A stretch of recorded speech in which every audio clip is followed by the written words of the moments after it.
ওই মিনা প্রান্তরে সন্তানকে নিয়ে তিনি চলে গেলেন।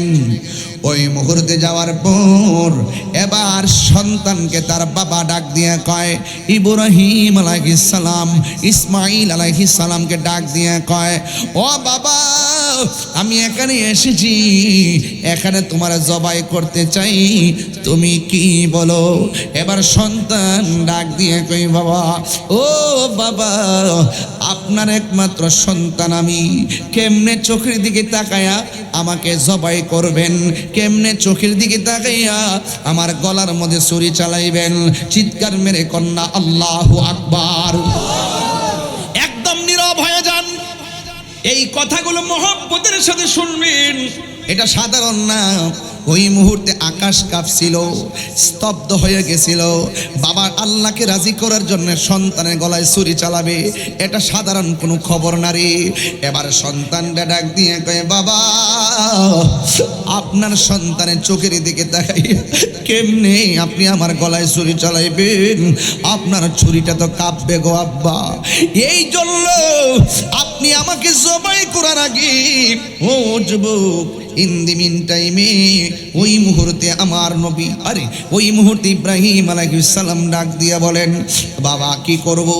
আমার চোখ দুইটাকে বেঁধে ফেলেন।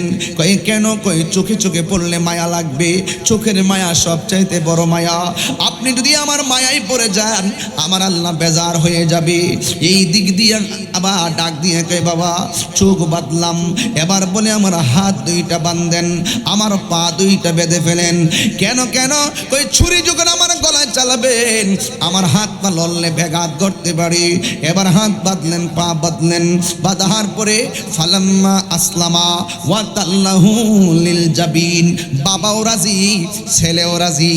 এবার ওয়া তাল্লাহু লিল জাবিন, সন্তানটারে কায়দ করে শোয়াইলো। শোয়াইয়া ছুরিটারে ধার দিয়া ইন দি মিন টাইমে যখন গলার মধ্যে ছুরিটা চালাইব, ওই মুহূর্তে সন্তানটা বাবারে ডাক দিয়া কয়, ও বাবা, শুইবার আগে বলছি আমার চোখের মধ্যে বাঁধন দেন, আমার হাতের মধ্যে বাঁধন দেন, আমার পায়ের মধ্যে বাঁধন দেন, যেন আমি নড়তে না পারি। কিন্তু আমার গলায় ছুরি চালাইবার আগে আপনার কাছে আমার শেষ দুইটা করবেন, বনের শ্রীগালে টাইন্না সিরাবিরা খাইয়া নিয়ে গেছে, অথবা এই জায়গাটা আপনি এই কাপড়টা আমার মারে দিবেন। মা হয়তো রক্তমাখা জামাটা দেখা মনের ভিতরে শান্তি পাইতে পারে। আমারে যদিও না পায় এই জামাটা দেখা, তাইলে মনের দুঃখ জ্বালা নিবাইতে পারবো। এই কথা বইলা নিবেদন করলেন। একটা কথা মনে রাখবেন, এই পৃথিবীতে মা ওই মা ছাড়া কেউ সন্তানের দরদ বুঝে না রে। এই পৃথিবীর মা এমন মা, যে এই মা বিনে সন্তানের দরদ আর কেউ বুঝে না। ও বন্ধুগণ, ইদিমিন টাইমে বলে দিয়ে যায়, আমি তাহিরি শুধুমাত্র বলে দিয়ে যায়, মা বাবার মনে কখনো কষ্ট দিও না, মা বাবার মনে কখনো দুঃখ দিও না। মা সন্তানটারে বিদায় দিছে, কিন্তু মনে মনে আল্লাহর কাছে কত কথা জানে কইছি রে, মার মন তো মানে না। এই জন্য আমি অনুরোধ করে বলে দিয়ে যায়, মা হইল গড়ে, বাবা হইল মিনার প্রান্তরে, ছুরিটা দাঁড় করতেছে। এবার সন্তান কয়ে, বাবা গো, 2 নম্বর কথা কোনটা জাননি? কয়ে কোনটা রে বাবা? কয় 2 নম্বর কথা হলো আপনি আমার জবাই করবেন। আমি শুইবার আগে বলছিলাম হাতে বাঁধন দেওয়ার জন্য, শোয়ার আগে বলছিলাম পায়ে বাঁধন দেওয়ার জন্যে, শোয়ার আগে বলছিলাম চোখে বাঁধন দেওয়ার জন্যে। ও বাবা, আমার গলায় এখন ছুরি চালাইয়েন না। ছুরিটা চালাইবার আগে আমার চোখের বাঁধনটা খুললা ফেলেন, আমার পায়ের বাঁধন খুলে ফেলেন, আমার হাতের বাঁধন খুলে ফেলেন।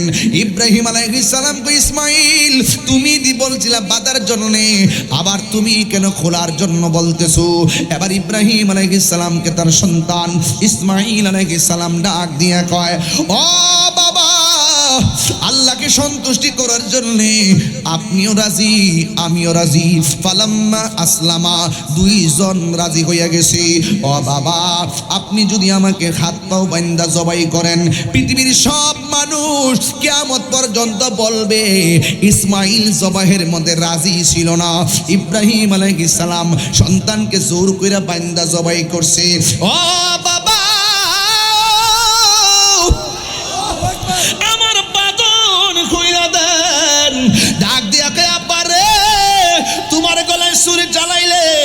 তুমি কি নড়াচড়া করবা না?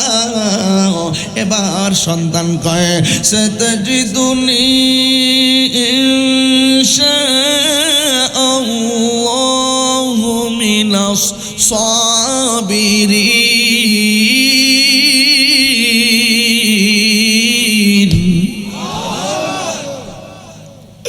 ও বাবা, আপনি আমাকে ধৈর্যশীলদের অন্তর্ভুক্ত পাবেন। ফালাম্মা আসলামা ওয়া তাল্লাহু লিল জাবিন। ফালাম্মা আসলামা ওয়া তাল্লাহু লিল জাবিন।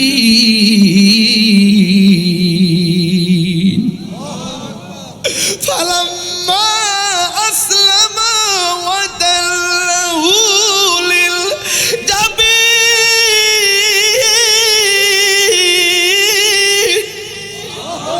আসমান কাঁপতেছে। আল্লাহ কয় জিবরাইল তুই কই রে? জিবরাইল আলাইহিস সালাম দুনিয়ার জমিনে কয়েকবার দ্রুত গতিতে আসছে, কয়েকবার। একবার আসছে কোন সময় জানেননি? ইউসুফ আলাইহিস সালামকে তার 10 ভাই ষড়যন্ত্র কইরা কুয়ার মধ্যে যখন ফালাই দিছিল, চোখটুক বাইন্দা, আল্লাহ বলে জিবরাইল রে দ্রুত যা, আমার ইউসুফ কুয়ার নিচে পড়ার আগে তোর পাখাটা কুয়ার নিচে বিছায়া দে। ঠিক আছে না কথাগুলো? আমি একটা কথা কিন্তু লোকাল কথা বলছি না, বোঝার জন্য বলছি। এরপরে 2 নম্বরটা পরেরটা বলি। আমার নবী, আপনার নবী যখন উহুদের জমিনে দন্ত মুবারক বাংলা শের মুবারকের ভিতরে হেলমেট ঢুকে গেল, রক্ত মুবারকটা বাড়তে বাড়তে দাড়ি মুবারকের মাথার মধ্যে, মাথা মুবারক থেকে রক্ত মুবারকটা যখন পড়ে গেছে, আল্লাহ বলে জিবরাইল রে তুই কই রে? আমার বন্ধু রক্ত মুবারকটা সরে গেছে, মাটিতে পড়ার আগে তোর হাতের মধ্যে নে, কারণ এই ফোঁটা যদি জমিনে পড়ে কিয়ামত পর্যন্ত এই জমিনে কোনো গাছপালা হবে না। আল্লাহু আকবার কোন কেন? এবার বুঝেন কত দ্রুত গতিতে আসছে। এরপর আরেকটা দ্রুত গতিতে হলো, ইব্রাহিম আলাইহিস সালাম যখন সন্তানটারে কাইত করে শোয়া দিল, ওই মুহূর্তে আমার আল্লাহ জিব্রাইলকে ডাক দিয়ে জিব্রাইল রে, বাবা তার সন্তানের গলার মধ্যে ছুরিটা ঢুকাই দিব। এবার যখন ছুরিটা লাগাইলো, লাগানোর আগেই আল্লাহ ডাক দিয়ে কয় জিব্রাইল বেহেশতের মধ্যে যাই রে, যাই একটা দুম্বালো, যা যা ইব্রাহিম নবীর কাছে চলে যা। আর এই দিক দিয়ে ইব্রাহিম আলাইহিস সালাম সন্তানের গলার মধ্যে দেখ কাম হয় না, লাগে হয় না। এ ছুরি পাথরের মধ্যে টাচ করলে পাথর 2 ভাগ হয়ে যা। তুই ইসমাইলের গলার মধ্যে লাগস না কেন? আপনি আমারে কইতাছেন লাগবার লাগাই একবার, আর উপর থেকে আমার খবরদার বন্ধুর গলায় লাগা যাবে না। 3 বার করে আল্লাহু আকবার।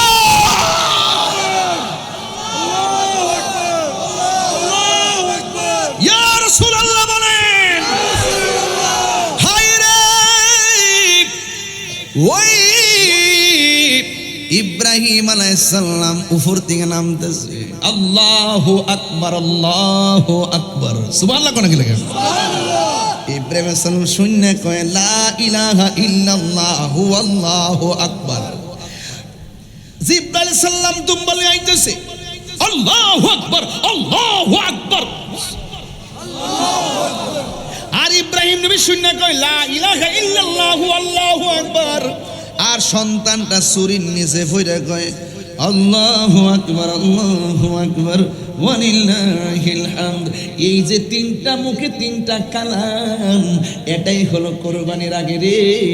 আমরা 3 দিন এই যে তার আইয়ামে তাশরিক, আমরা এই তাসবিহগুলো পড়তে হয়।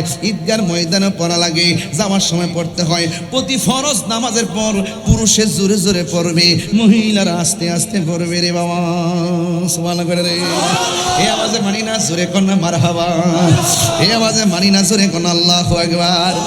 ইব্রাহিম নবীর কাছে যখন দুম্বালে আইতেছে, এই ফাঁক দিয়ে আমার আল্লাহ ডাক দিয়ে কয় ওয়ানাদাইনাহু আইয়া ইব্রাহিম قد صدقت الرؤيا إنا كذلك نجزي المحسنين আরো জোরে জোরে কোন আল্লাহু আকবার আল্লাহ ডাক দিয়ে ওয়ানাদাইনাহু আইয়া ইব্রাহিম ও ইব্রাহিম কদ সাদ্দাক্তার রুয়া তুমি যা স্বপ্নে দেখছো আমি আল্লাহ কবুল করে ফেলেছি ইন্না কাযালিকা নাজজিল মুহসিনিন এইভাবে আমি আল্লাহ আমার মুহসিন বান্দাদেরকে প্রেমিক বান্দাদেরকে প্রতিদান দিয়ে থাকি ও ইব্রাহিম এই দুম্বাটা জবাই করো ইব্রাহিম আলাইহিস সালাম কয় হে ইব্রাহিম আলাইহিস সালাম আল্লাহ কবুল করেছেন এখন আপনি এটাকে জবাই করেন এবার দুম্বাটা জবাই করলেন উপর থেকে আওয়াজ এসে গেল হে ইব্রাহিম আমার হাজারা না তুমি কই আইছো দাওয়াত খাইতে যাইতেছো এখন দাওয়াত খাইতে যাইয়া বাড়িতে যাওয়ার পরে আমার হাজারা যদি বলে তোমরা বাপ ছেলে খাই আইছো আমার জন্য কি রাখছো কি জবাব দিবা আমার হাজারার কাছে এই দুম্বাটা জবাই করবা গোশতটারে 3 ভাগ করবা 1 ভাগ নিজে খাইবা আর 1 ভাগ আত্মীয় স্বজন দিবা আর 1 ভাগ গরিবের মধ্যে বিতরণ কইরা দিবা চিৎকার মাইরা কি আল্লাহু আকবার বলা যাবে না যারা বলে আমি লামাযহাবী আমি বলবো তার শব্দটা শুদ্ধ নয়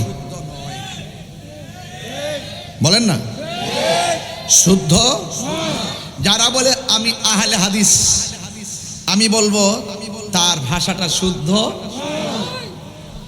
যারা বলে আমরা আহলে কোরআন এই ভাষাটা শুদ্ধ আমরা আহলে হাদিসও না আমরা আহলে কোরআনও না যারা বলে আমরা কোরআন মানি হাদিস মানি না এই একটা গোষ্ঠীও দেশে আছে এটার নাম হলো আহলে কোরআন তাহলে আহলে কোরআন যারা বলে আমরা কোরআন মানি হাদিস মানি না হাদিস নবীজির বানানো নাউজুবিল্লাহ জোরে কোন না কেন এইভাবে দোহাই দিয়ে কয় স্বয়ং আল্লাহর পক্ষ থেকে যে কোরআন আমাদের জন্য আসছে আমরা কোরআন মানি এর বাইরে যাই না ঠিক এইরকম কিছু লোক আছে যারা শুধু নারায়ে তাকবীর বলে আল্লাহু আকবার বলে ইদানিং রাজনীতিবিদদের মধ্যে এই ভাইরাসটা ঢুকছে কিসে নারায়ে তাকবীর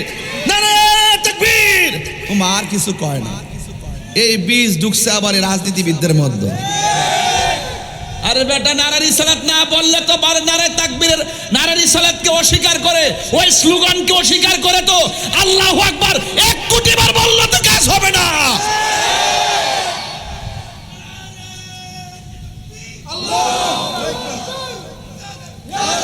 হুজুর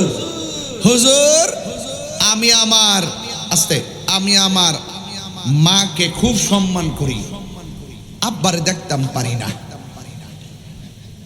ব্যাপারটা কেমন লাগে না কথা কন না ব্যাপারটা কেমন লাগে কিনা কন তো আল্লাহর হুকুম একটা হলো ওয়াহদানিয়াতের স্লোগান আর একটা হলো রিসালাতের স্লোগান এক এক দল রাজনীতি করে কয় আমার দলের আদর্শের স্লোগান কয়নি আর দল পাইলা কারো সিলাই দেশ পাইলা কারো সিলাই জগৎ পাইলা কারো সিলাই আসমান পাইলা কারো সিলাই জমিন পাইলা কারো সিলাই আরশ পাইলা কারো সিলাই কুরসি পাইলা কারো সিলাই সিন্নি খাইলা কার দ্বারা মোল্লা ছিলা না নবী যদি না হইতো কিছুই তো হতো না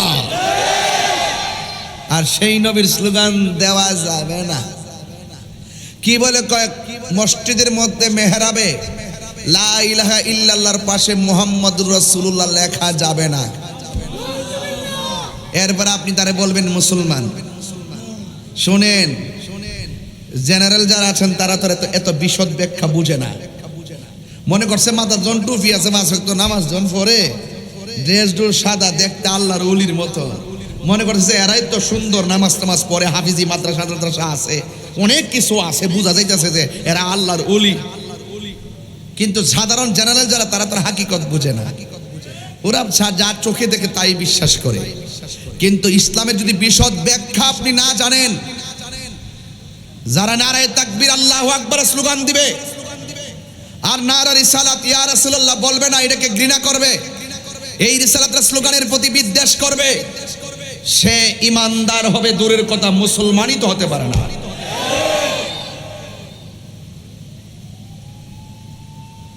মাযহাব খুব গুরুত্বপূর্ণ জিনিস। আস্তে আস্তে সামনে যাই আমার ভাইয়েরা। তাহলে আমরা আহলে কোরআনও না, আহলে হাদিসও না। আমরা আহলে কোরআনও না, আহলে হাদিসও না। যারা বলে আমরা আহলে কোরআন, আমরা কোরআন মানি হাদিস মানি না, এরাও ভ্রান্ত। যারা বলে আমরা সহিহ হাদিস মানি, 6টা গ্রন্থ মানি, এর বাইরে যে গ্রন্থগুলো আছে সেগুলো মানি না, এর বাইরে যে হাদিস আছে এগুলো মানি না, তাদেরকে বলবো এই 6টা গ্রন্থের বাইরেও আরো একাধিক সহিহ গ্রন্থ আছে, হাদিস গ্রন্থ। তোমরা যদি ওইগুলোকে না মানো, ওই হাদিসগুলো কি বাদ? খবরদার। এই জন্য আমরা হাদিস মানি না, আমরা মানি সুন্নাহ। আমরা কি মানি? এমন কিছু হাদিস আছে যেগুলো হাদিস সহিহ, কিন্তু আমাদের জন্য মানা ফরজ না। বুঝতে পেরেছেন?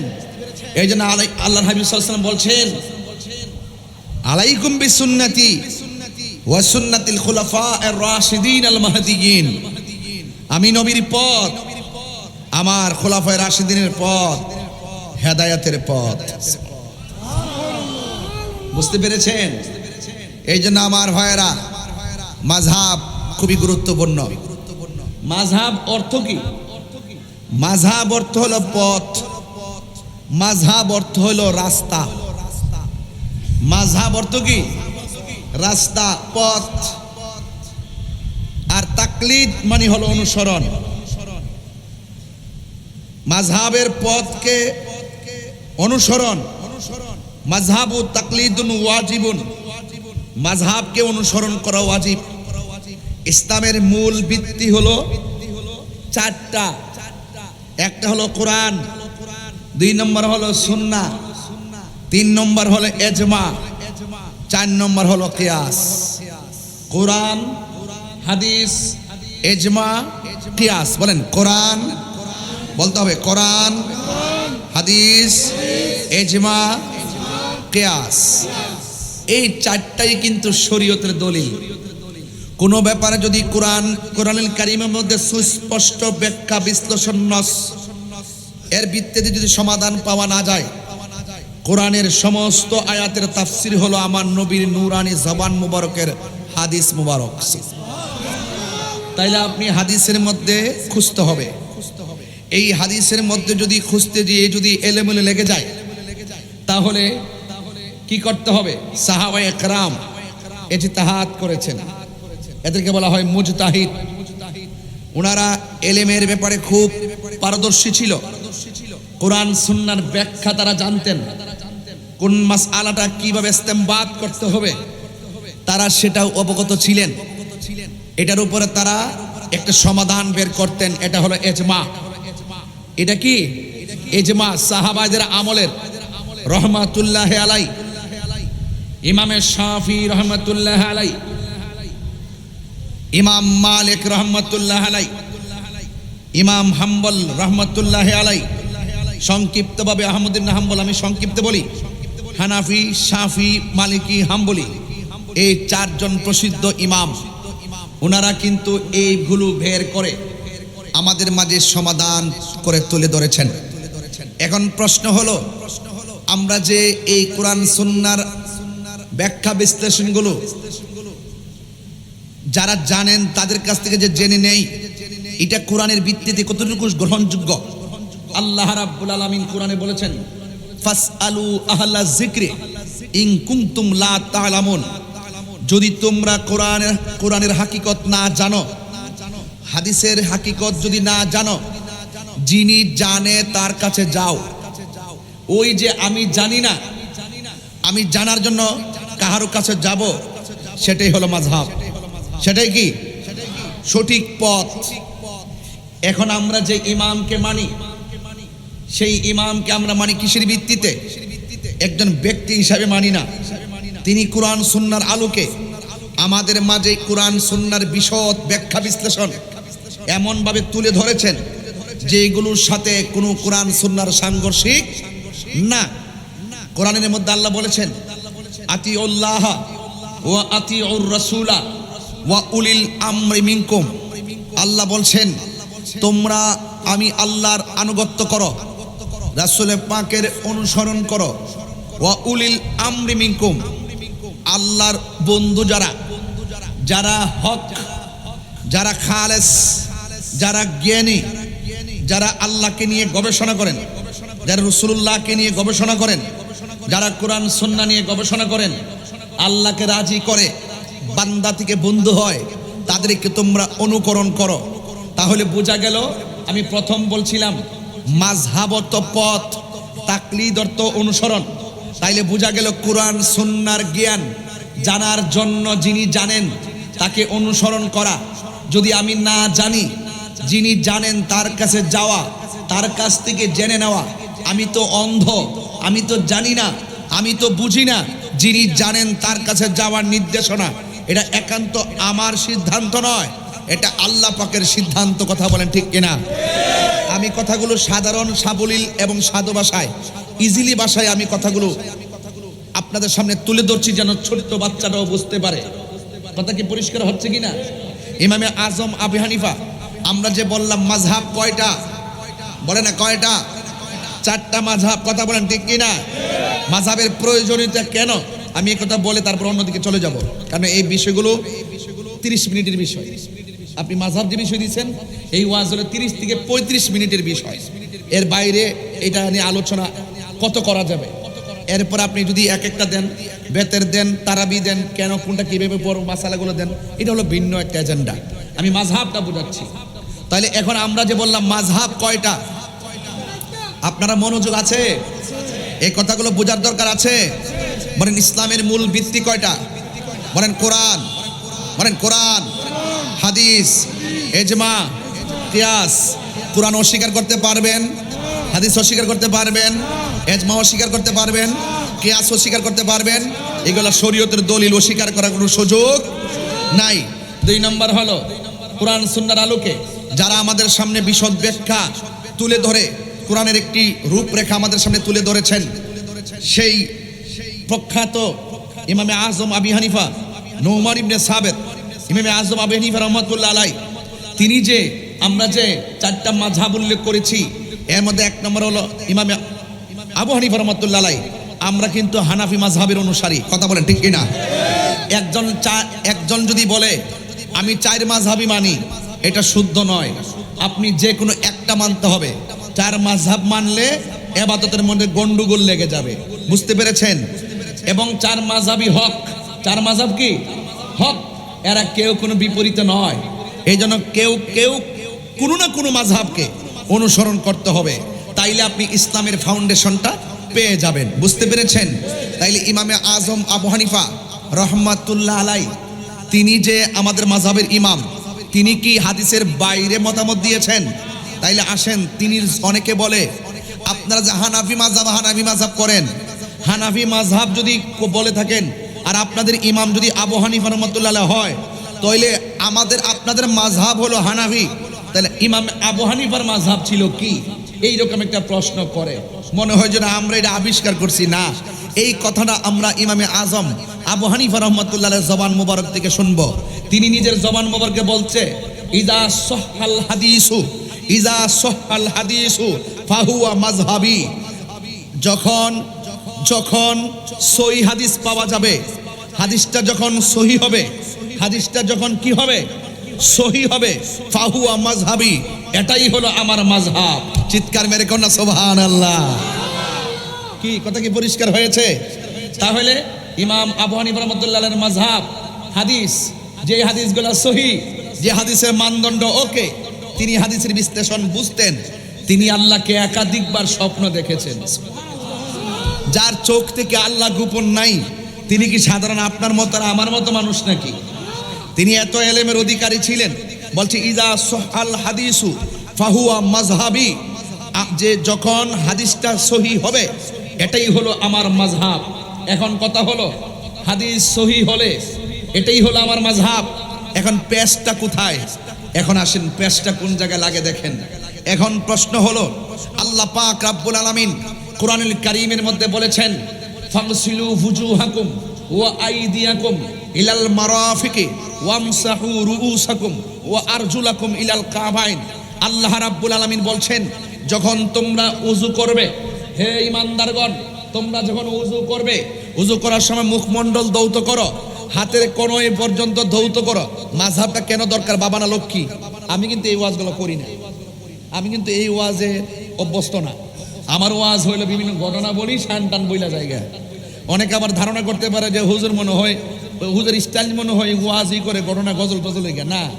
আমরা তো আর বাবা এরই ক্ষেত্রে কেউ উঠতেইছি না। যদি কিছু না থাকতো ডাব্লিউ মার্কা মৌলবীরা কোন দিন তাহিরির উড়াই দিল হইলে। এই যে আমি যে কথাগুলো বলতেছি, কথাগুলো কি বুঝে আসতেছে কিনা? এগুলা কিন্তু আমি বাড়ি থেকে পড়েছি এমন না, স্টুডেন্ট লাইফের গবেষণা থেকে বলছি, সাবধানতার সাথেই বলছি। একটা কথাও কিন্তু আপনি ফেলে দিতে পারবেন না। আল্লাহ বলছেন, ইয়া আইয়ুহাল্লাযীনা আমানু ইযা কুমতুম ইলাস সালাহ ফাগসিলু ফুজুহাকুম ওয়া আইদিয়াকুম ইলাল মারাফিকি ওয়ামসাহু বিরুউসিকুম ইলাল ওয়া আরজুলাকুম ইলাল কাবাইন। এই যে দেখেন, একের পর এক আল্লাহ বলছেন, তোমরা যখন নামাজে দাঁড়াবে, তোমরা মুখমণ্ডল কি করো? কথা কর, মুখমণ্ডল কি করো? মাযহাবটা কেন প্রয়োজন শুনলেন কিন্তু। তোমরা কি করো? মুখমণ্ডল এবং হাতের কনুই পর্যন্ত, এখন মাথার 4 ভাগের 1 ভাগ, এবং এখানে বলতেছেন এবং তোমরা পায়ের গিরালি পর্যন্ত মাসে করো। এখন প্যাস লাগছে কিন্তু। বুখারী শরীফের মধ্যে রাসূল পাক সাল্লাল্লাহু আলাইহি ওয়াসাল্লাম এক জায়গায়, প্রথম খণ্ডে এক জায়গায় বলছে তোমরা পায়ের গিরালি পর্যন্ত মাসে করো। আবার এই বুখারী শরীফের মধ্যেই আরেক জায়গায় আল্লাহ রাসূল বলছেন তোমরা পায়ের গিরালি পর্যন্ত দৌত করো। পা দৌত করার হাদিসটাও সহিহ, পা মাসে করার হাদিসটাও সহিহ। এখন আপনি যাবেন কোথায়? কোনটা আমল করবেন? যখনই কোনো এই যে সহিহ হাদিস নিয়ে, যখন মানদণ্ডের সহিহ হাদিস নিয়ে যখন 2টা পাওয়া গেছে, এখন আপনি কোনটা আমল করবেন? তখন ইমামদের মধ্যে ইখতিলাফ শুরু হয়েছে। এই ইখতিলাফ করতে গিয়ে ও প্রত্যেক ইমামগণ যার তার রায় দিয়েছেন। রায় দেওয়ার ভিতরে পা দৌত করাটাই সাব্যস্ত হয়েছে দলিলের ভিত্তিতে, এবং এমনভাবে 4টি মাযহাব উদ্ঘাটন হয়েছে। প্রত্যেকে যার যার দলিল দিয়েছেন। আপনি যার যে মাযহাবটা অনুসরণ করেন, আপনি সেটাকে অনুসরণ করে যাবেন। এই জন্য বলা হয়েছে মাযহাবু তাকলিদুন ওয়াজিবুন, মাযহাব অনুসরণ করা হলো ওয়াজিব। চিৎকার মেরে বলেন সুবহানাল্লাহ। কথা কি পরিষ্কার আছে নাকি কোনো ধরনের পেশ লাগতেছে? বোঝা গেল হাদিস সহিহ হলেই গ্রহণ করা যাবে না। কিছু কিছু হাদিস আছে সহিহ। আল্লাহর হাবিব সাল্লাল্লাহু আলাইহি ওয়াসাল্লাম একাধিক বিয়ে করেছেন। কয়টা বিয়ে করেছেন? কথা বলেন। 11টা। তা আল্লাহ রাসূল সাল্লাল্লাহু আলাইহি ওয়াসাল্লাম 11টা বিয়ে করেছেন, অথচ আল্লাহর কোরআন বলছে কয়টা বিয়ে করার জন্য? আমাদেরকে কয়টা বলছে? মাসনা সুলাসা রুবা। এই যে আল্লাহ পাক বলছেন 1টা 2টা 3টা 4টা, তোমরা সর্বোচ্চ 4টা বিবাহ করো। কয়টা বার বিয়ের কথা বলা হয়েছে? 4টা কথা বলা হয়েছে। আবার সহিহ হাদিসের মধ্যে আছে আল্লাহ রাসূল সাল্লাল্লাহু আলাইহি ওয়াসাল্লাম 11টি বিয়ে করেছেন। এখন আপনি কোথায় যাবেন? এখন সহিহ হাদিসে আছে রাসূল সাল্লাল্লাহু আলাইহি ওয়াসাল্লাম 11টি বিয়ে মোবারক করেছেন, তাই বলে আপনি কি 11টা করবেন? হাদিস কিন্তু সহিহ। হাদিস কি সহিহ। এই জন্য বলছি হাদিস মানা ফরজ না, সুন্নাহ মানতে হয়। এই জন্য আমরা আহলে হাদিস না, আমরা আহলে সুন্নাত ওয়াল জামাত। বুঝতে পেরেছেন?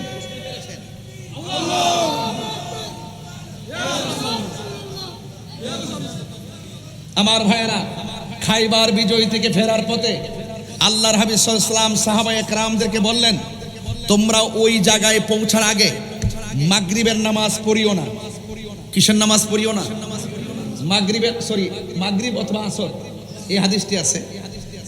আল্লাহ রাসূল সাল্লাল্লাহু আলাইহি ওয়াসাল্লাম বললেন, তোমরা এই আসরের নামাজটুকু পড়িও না, জায়গায় পৌঁছার আগ পর্যন্ত আসরের নামাজ পড়িও না। এখন সাহাবায়ে কেরাম রওনা দিয়েছেন 2 গ্রুপ। এক গ্রুপ ওখানে যায়া পড়ছে, নবী বলছে ওখানে পৌঁছার আগ পর্যন্ত তোমরা আসর পড়িও না।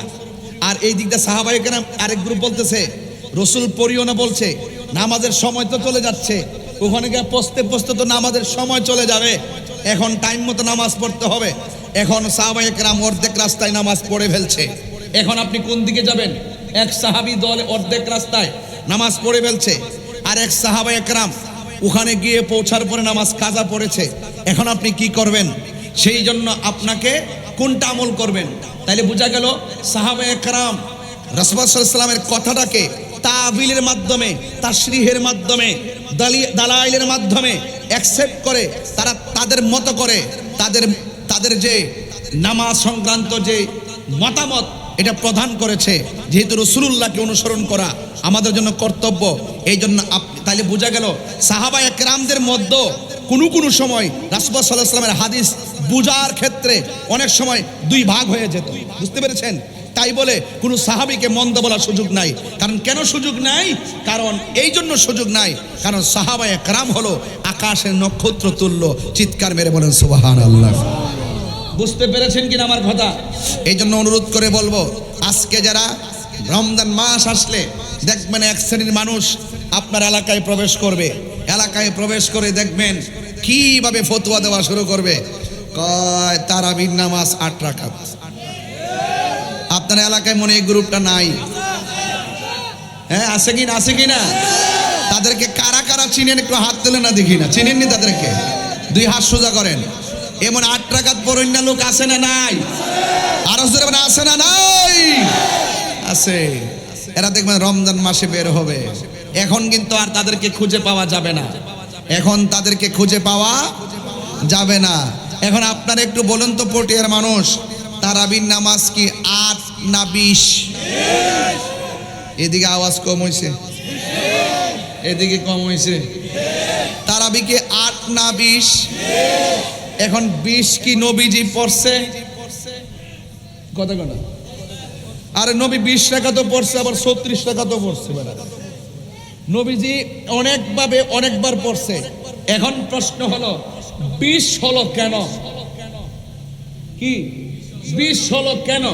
20 হলো এটাই, সাহাবায়ে কেরামদের মধ্যে একজন সাহাবী যার ব্যাপারে আমার নবী বলেছেন, আমার পরে যদি কোনো নবী আসতো তাইলে সেই নবীটা হয়তো হযরত উমর রাদিয়াল্লাহু তাআলা আনহু। দেখলেন আল্লাহর হাবিব এক এক সময় এক এক রাকাত পড়ছেন, এক একভাবে পড়ছেন। 20%, 36%, এক এক সময় এক এক রাকাত পড়েছেন। রাসূল কেন পড়েছেন? আরে বাবা, 5 রাকাত নামাজের ব্যাপারই তো আল্লাহর হাবিব মেরাজ থেকে 55 রাকাত থেকে কমায়া 5 ওয়াক্তের 55 ওয়াক্ত কমায়া 50 ওয়াক্ত কমায়া 5 ওয়াক্ত এনেছে। আল্লাহর হাবিব এক এক সময় এক একভাবে তারাবি পড়ছে কেন? রাসূল আশঙ্কা করেছেন আমি যদি নিয়মিত পড়ি এটা হইতে বা আমার উম্মতের উপরে ওয়াজিব হয়ে যেতে পারে। এই জন্য রাসূল এক এক সময় এক একভাবে পড়েছেন। এখন তাহলে সাহাবায়ে কেরাম কোন দিকে যাবেন?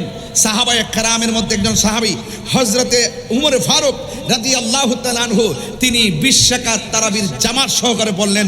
আল্লাহর হাবিব এসে দেখলেন তিনি 20 রাকাত জামাত সহকারে পড়লেন।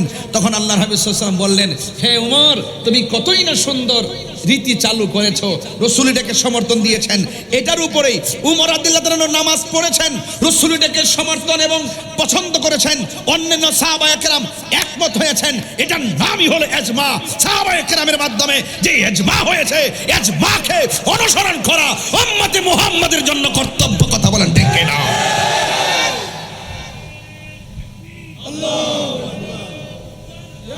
আমার ভাইয়েরা, আমার বাবারা, তাহলে আমরা দায়িত্বহীন ভাবে বুঝতে পারি এমনিতেই মাযহাব আসে নাই। এই মাযহাব ইমামে আযম আবু হানিফা তিনি কি বলছেন?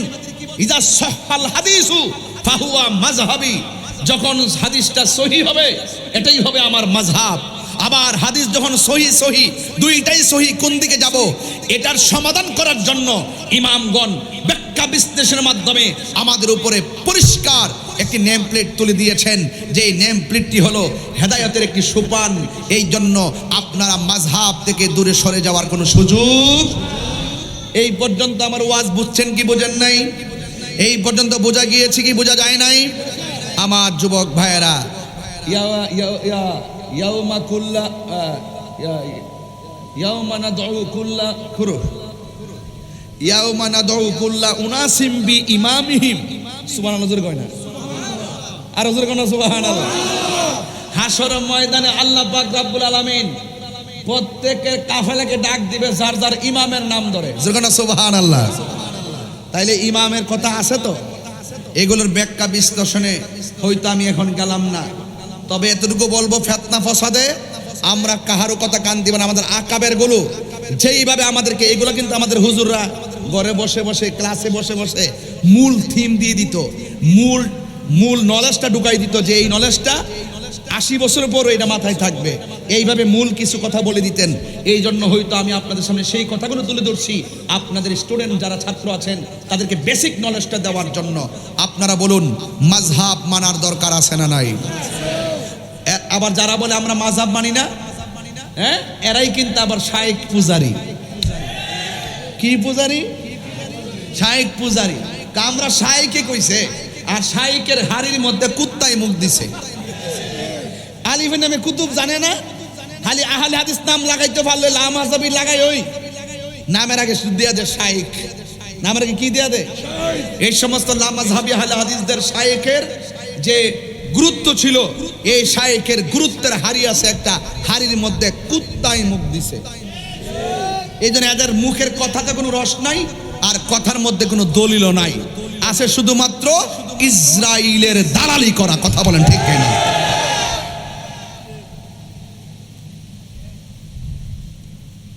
আমার মনে হয় কথা কয়ে ওয়াজ কইলে আপনারা শুনেন, দেখা যায় মোটামুটি তো ওয়াজ হয়ে গেছে, এখন দোয়াটা করে চলে যাই।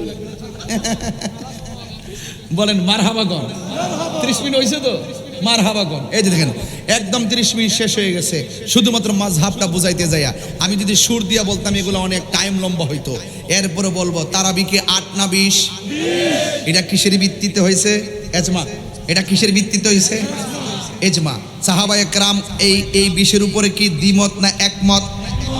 এটাই হলো আমাদের জন্য আবশ্যক।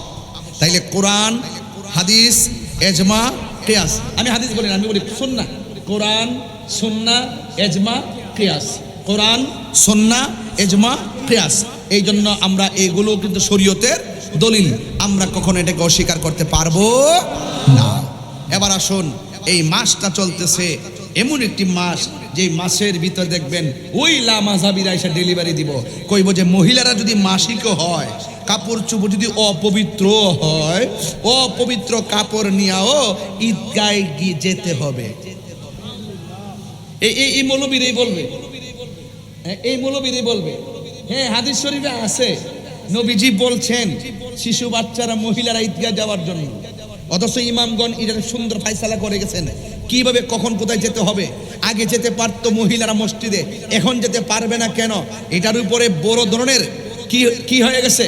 ইজমা হয়ে গেছে, যে কোনো এক সময় নবীজির আমলে তারা মসজিদে যেতেন, তখন মহিলাদের সংখ্যা ছিল কম, নিরাপত্তা ভালো ছিল, আর এখন ফিতনার সম্ভাবনা বেশি। এই জন্য এই মহিলারা মসজিদে যাওয়াকে নিরুৎসাহিত করা হয়েছে। কথা বলেন ঠিক না বেঠিক? দেখবেন ওই হাদিস লইয়াই আমার দেশের মৌলবীরা দালালি করবে। একটা কথা মনে রাখবেন, পুরুষের জন্য সবচাইতে উত্তম জায়গা হলো আল্লাহর ঘর মসজিদ, আর মহিলাদের জন্য সবচাইতে উত্তম জায়গা হলো তাদের ঘরের ভিতর। কথা বলেন ঠিক কিনা? এই কুরবানি আমাদের মধ্যে আসতেছে, এই কুরবানি আমাদের মধ্যে আসতেছে। ঈদুল আজহা কি আসতেছে? ঈদুল আজহা। ঈদুল আজহা আসলে দেখবেন ফতুয়ার কি যে ডেলিভারি দিবে এক একজন, তাদের ডেলিভারিতে অতিষ্ঠ হয়ে যাব আমরা। আমার ভাইয়েরা, ঈদুল আজহা, ইউসুফ আলাইহিস হযরতে, এই পৃথিবীর মধ্যে যদি আপনি বাঁচতে চান, পরীক্ষার সম্মুখীন হতে হবে।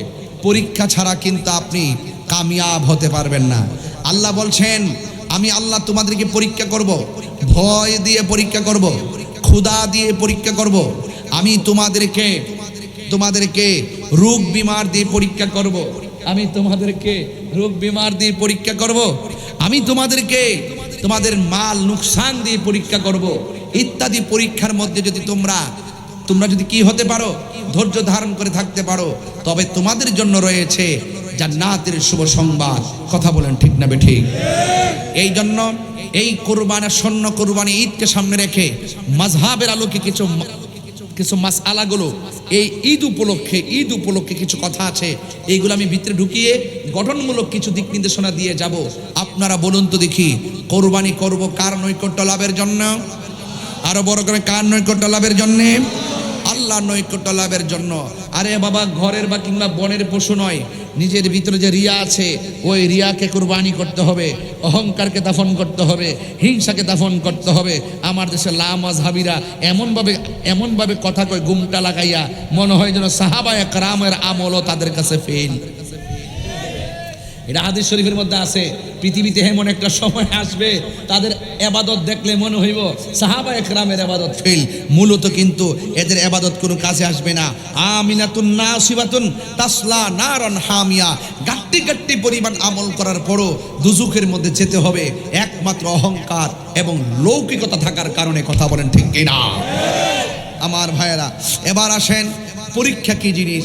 ইব্রাহিম আলাইহিস সালামকে আল্লাহ রাব্বুল আলামিন 10টা পরীক্ষা করেছেন। জোরে কোন কয়টা? 10টা পরীক্ষা করেছেন। ইব্রাহিম আলাইহিস সালাম 10টা পরীক্ষার মধ্যে তিনি পাশ করেছেন। এই জন্য তিনি কি আল্লাহ পাক বলেছেন খলিলুল্লাহ। কি বলেছেন? আর আমার নবীকে আল্লাহ রাব্বুল আলামিন কোনো পরীক্ষা করে নাই, বিনা পরীক্ষায় আল্লাহ রাব্বুল আলামিন তার বন্ধু নবীকে বলেছেন হাবিবুল্লাহ। চিৎকার মেরে বলুন না সুবহানাল্লাহ।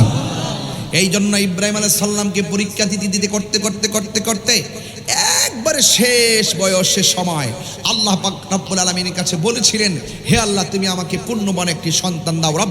রব্বি হাবলি মিনাস সালিহিন, আমাকে তুমি একটি সুন্দর সাবলীল এবং নেককার একটি সন্তান দান করো। আল্লাহ রাব্বুল আলামিন সেই দোয়া কবুল করেছেন। এই জন্য যাদের সন্তান হয় না, যাদের সন্তান প্রয়োজন, ছেলে সন্তান মেয়ে সন্তান, আল্লাহর কাছে এই দোয়াটা বেশি বেশি করে পড়বেন, রব্বি হাবলি মিনাস সালিহিন, হে আল্লাহ আমাকে পুণ্যবান নেককার সন্তান দান করো। এই জন্য বলুন, আওয়াজ করে বলুন, সন্তান দেওয়ার মালিককে। একটা সন্তান যাই দিয়েছেন অনেক বছর পরে হঠাৎ করে আল্লাহর পক্ষ থেকে আওয়াজ আসলো। আল্লাহ ডাক দিয়ে কয়, ইব্রাহিম, অনেক পরীক্ষা তোমাকে করেছি, এবার আমি আরেকটি পরীক্ষায় তোমাকে অ্যাডভাইস করছি। তোমার যে সন্তান আছে এই সন্তানটাকে নিয়ে এমন একটা জায়গার মধ্যে তুমি যাবে যেই জায়গার মধ্যে কোনো ধরনের গাছপালা নাই, কোনো মানুষ নাই, নিবিড় অরণ্য, একাকী একটি জায়গায় যাও। এবার সন্তানটাকে নিয়ে ঘর থেকে বের হয়ে গেলেন, কিছু শুকনা খাবার নিয়ে গেলেন, মস্কের মধ্যে কিছু পানি নিয়ে গেলেন, সাথে ছিলেন হাজেরা। সন্তানকে নিয়ে এমন এক জায়গায় গেলেন জনমানবহীন শূন্য জায়গা, যেখানে শুষ্ক বালুকাময় প্রান্তর, যেখানে কোনো পাখালি নাই, যেখানে কোনো ধরনের মানুষ নাই। ওই জায়গার ভিতরে দুইজন, আর মাঝখানে হলো সন্তান নিয়ে তিনি সেখানে গেলেন। হাজেরা ডাক দিয়ে বলছেন, স্বামী হে, এমন একটা জায়গায় এসেছি, যদি খাবার না থাকে আমরা খাবো কি? আল্লাহ আমাদেরকে খাওয়াবে। হঠাৎ করে ইব্রাহিম আলাইহিস সালাম বললেন, হে হাজেরা, তোমার সন্তান নিয়ে তুমি এখানে থাকো, এখান থেকে আমাকে অনেক দূরে চলে যেতে হবে। এবার হাজেরা বলছেন, আমি একা, আমার সন্তান ছোট, আমি একা এখানে কিভাবে থাকবো? আপনি কি আপনার স্ব ইচ্ছায় চলে যাচ্ছেন নাকি অন্য কোনো ইশারা আছে? ইব্রাহিম আলাইহিস সালাম বললেন, হাজেরা, আমি আমার স্ব ইচ্ছায় যাচ্ছি না, আমি যাচ্ছি একমাত্র আমার আল্লাহ পাকের ইশারায়। চিৎকার মেরে কন্যা সুবহানাল্লাহ। এই তো সামনে মাত্র 14 দিন আর 15 দিন আছে। এই মুহূর্তে যদি এই বিষয়ে ওয়াজ না করি, অনেকে বলবেন যে হুজুরতে কিছু কথা হলে বলা দরকার ছিল, এই জন্য আমি কথাটুকু বলছি। এবার হাজেরা কি বলে আমার ভাষায় একটু শোনেন। হযরতে হাজেরা রাদিয়াল্লাহু তাআলা আনহা বলেন, হাজেরা আলাইহিস সালাম বলেন, ও স্বামী, আল্লাহর হুকুমে আপনি আমাকে এই মনে একটা জায়গার মধ্যে এনেছেন, যেই জায়গার ভিতরে নাই কূপ নাই, বাজার নাই, গাছ নাই। স্বামী, আল্লাহর হুকুমে ঘর থেকে জনমানবহীন শূন্য জায়গায় এসেছেন, আর এখন আপনি আমাকে আল্লাহর হুকুমে এখান থেকে রেখে যাচ্ছেন। আমি প্রথম বলেছিলাম আমি কিভাবে এখানে থাকবো, এখন আমি আপনাকে অভয় দিচ্ছি। আল্লাহ যদি আমাকে আমার দুধের জাদুমণিকে, দুধের বাচ্চাকে এখানে রেখে আপনাকে চলে যাইতে বলে, আমি হাজেরা বললাম আপনি চলে যান। এতক্ষণ আমি যেই শঙ্কা করেছিলাম এখন আমি আর টেনশন করি না। আল্লাহ যদি আমাকে এখানে রাইখা আপনাকে চলে যাওয়াটা পছন্দ করেন, আমি হাজেরার বিশ্বাস হলো আমার আল্লাহ আমাকে এবং আমার সন্তানকে না খাওয়ায়া মারবে না। রিজিক দেওয়ার মালিক কে? এই মুহূর্তে বৃষ্টি বন্ধ রেখেছেন কে? ও বন্ধু শুনে যান, একটু ঘটনা বলে তারপর বিশ্লেষণ করব। এবার ইব্রাহিম আলাইহিস সালাম চলে গেলেন। হাজরা রাদিয়াল্লাহু তাআলা আনহা, ওই হাজরা আলাইহিস সালাম ওই মরুভূমির ভিতরে তিনি সন্তান নিয়ে আসেন। খাবার ছিল একমাত্র অল্প, মস্কের ভিতরে কোনো পানি নাই, এমন ভাবে পানি শুকায়া গেছে। আর মস্কের পানি শুকায়া গেল, মস্কের পানি শেষ হয়ে গেল। হাজরা বলেন, ও পৃথিবীর মানুষ, আমার স্তনের দুধ এক পর্যায়ে শুকায়া গেছে, জিহ্বার থুতু গুলা পর্যন্ত শুকায়া গেছে। ও পৃথিবীর মানুষ, আমার সন্তানটা পানির জন্য কান্না শুরু করলো, গলা শুকায়া গেছে। একটা কথা মনে রাখবেন, সন্তান যদি ক্ষুধার্ত থাকে, মার মুখের লোকমাটা পর্যন্ত সন্তানের মুখের ভিতরে ঢোকায়া দেয়। সন্তানের যদি কিডনি না থাকে, মার কিডনিটা সন্তানের জন্য দিয়ে দিতে কোনো দেরি করে না। এবার হাজরা আলাইহিস সালাম বলেন, আমি আমার সন্তানটা যখন আমার বুকের দুধ পাই না, আমার জিহ্বা থেকে পানি পাই না, আমি দেখলাম কি করব। একবার ডানে তাকাইলাম, আরেকবার বামে তাকাইলাম, কোথাও কোনো মানুষ নাই, কাফেলা নাই। হঠাৎ করে আমি দেখলাম একটা ঝর্ণার মতো পানি উঠতেছে, দেখলাম চিকচিক করতেছে। এবার দেখলাম ঝর্ণার মতো পানি উঠতেছে। আমি সন্তানটারে ওই জায়গার মধ্যে রেখে আমি সোজা চলে গেলাম ঝর্ণার কাছে। কিন্তু ঝর্ণার কাছে গিয়ে দেখি এই জায়গার মধ্যে কোনো পানি নাই, সেই জায়গার ভিতরে মরুভূমির বালুগুলা রৌদ্রের কারণে চিকচিক করতেছে। হাজরা আলাইহিস সালাম বলেন, আমি মনে করেছি ওই জায়গায় মনে পানি, গিয়ে দেখলাম কোনো পানি নাই। যেই জায়গায় দৌড়াইয়া গেছি ওই জায়গাটার নাম হলো সফা। এই জায়গায় যখন দেখলাম পানি উতলাইতেছে, গিয়ে দেখলাম বালুগুলা চমকাইতেছে, কোনো পানি না পাইয়া হতাশ হয়ে গেলাম। আরেকবার আমি সামনে তাকাইলাম, সামনে তাকাইয়া দেখি পানিগুলা উতলাইতেছে। ওই জায়গার মধ্যে আমি আবার দৌড়াইয়া গেলাম। দৌড়াইয়া যাওয়ার পর আমি ওই জায়গার মধ্যে পৌঁছলাম। পৌঁছে দেখলাম ওই জায়গার ভিতরে কোনো পানি নাই। রৌদ্রের তাপের কারণে মরুভূমির বালুগুলো চমকাইতেছে, কিন্তু আমি পানি না পাইয়া হতাশ হয়ে গেলাম। প্রথম পাহাড়ের নাম হলো সফা, দ্বিতীয় পাহাড়ের নাম হলো মারওয়া। এই পৃথিবীর মধ্যে অনেক নিদর্শন আছে, এর মধ্যে একটা নিদর্শন হলো সাফা, আর একটা নিদর্শন হলো মারওয়া। আল্লাহ রাব্বুল আলামিন কোরআনের মধ্যে বলে দিয়েছেন, ইন্নাস সাফা ওয়াল মারওয়াতা মিন শাআইরিল্লাহ। আল্লাহ রাব্বুল আলামিন বলেন, নিশ্চয়ই সফা এবং মারওয়া আল্লাহর নিদর্শন সমূহের মধ্যে অন্যতম নিদর্শন। হাজরা গেল সাফা, পানি নাই, চলে গেল মারওয়া, পানি নাই। ওই মারওয়া থেকে আবার সফা আসলো, পানি নাই। ওই সাফা থেকে আবার মারওয়া গেল, একবার, দুইবার, তিনবার, চারবার, পাঁচবার, ছয়বার, সাতবার দূর দিয়ে কোনো পানি পাই না। দুইটা হাত আল্লাহর দরবারে বাড়ায়া দিল, হাত উঠতে উঠতে মাথার উপরে চলে গেছে। আমার আল্লাহ জিব্রাইল আলাইহিস সালামকে ডাক দিয়া বলেন, জিব্রাইল যাও, হাজরার কাছে যাও। আমি আল্লাহ হাজরার দূরগুলারে বড় পছন্দ করছি রে। কিয়ামত পর্যন্ত এখানে কাবায় যারা আসবে, তাওয়াফ লাগাইয়া জমজমের পানি মুখের মধ্যে লইয়া সাফা মারওয়ার মধ্যে দৌড়াদৌড়ি করা লাগবে রে। এই ফাগলনির দৌড় আমি আল্লাহর কাছে বড় পছন্দ লেগেছে। পটিয়ার বাবা, বৃষ্টির কারণে ফুলাফান গুলো একবার স্টেজে উঠে, আরেকবার নিচে নামে, আরেকবার বাড়িতে যায়। আমি লাইভের ভিতরে দেখেছি এই ফুলাফান গুলো একবার আসমানের দিকে তাকায়, আরেকবার চট আনে, আরেকবার স্টেজে উঠে টেনশনে পড়ে গেছে। এই মাহফিলের জন্য এমনও হতে পারে হতাশ হইয়া আল্লাহর উপরে ভরসা কইরা যারা এমন ভাবে দূরছে আল্লাহকে পাওয়ার জন্য দৌড়, আমার আল্লাহ বড় পছন্দ করে।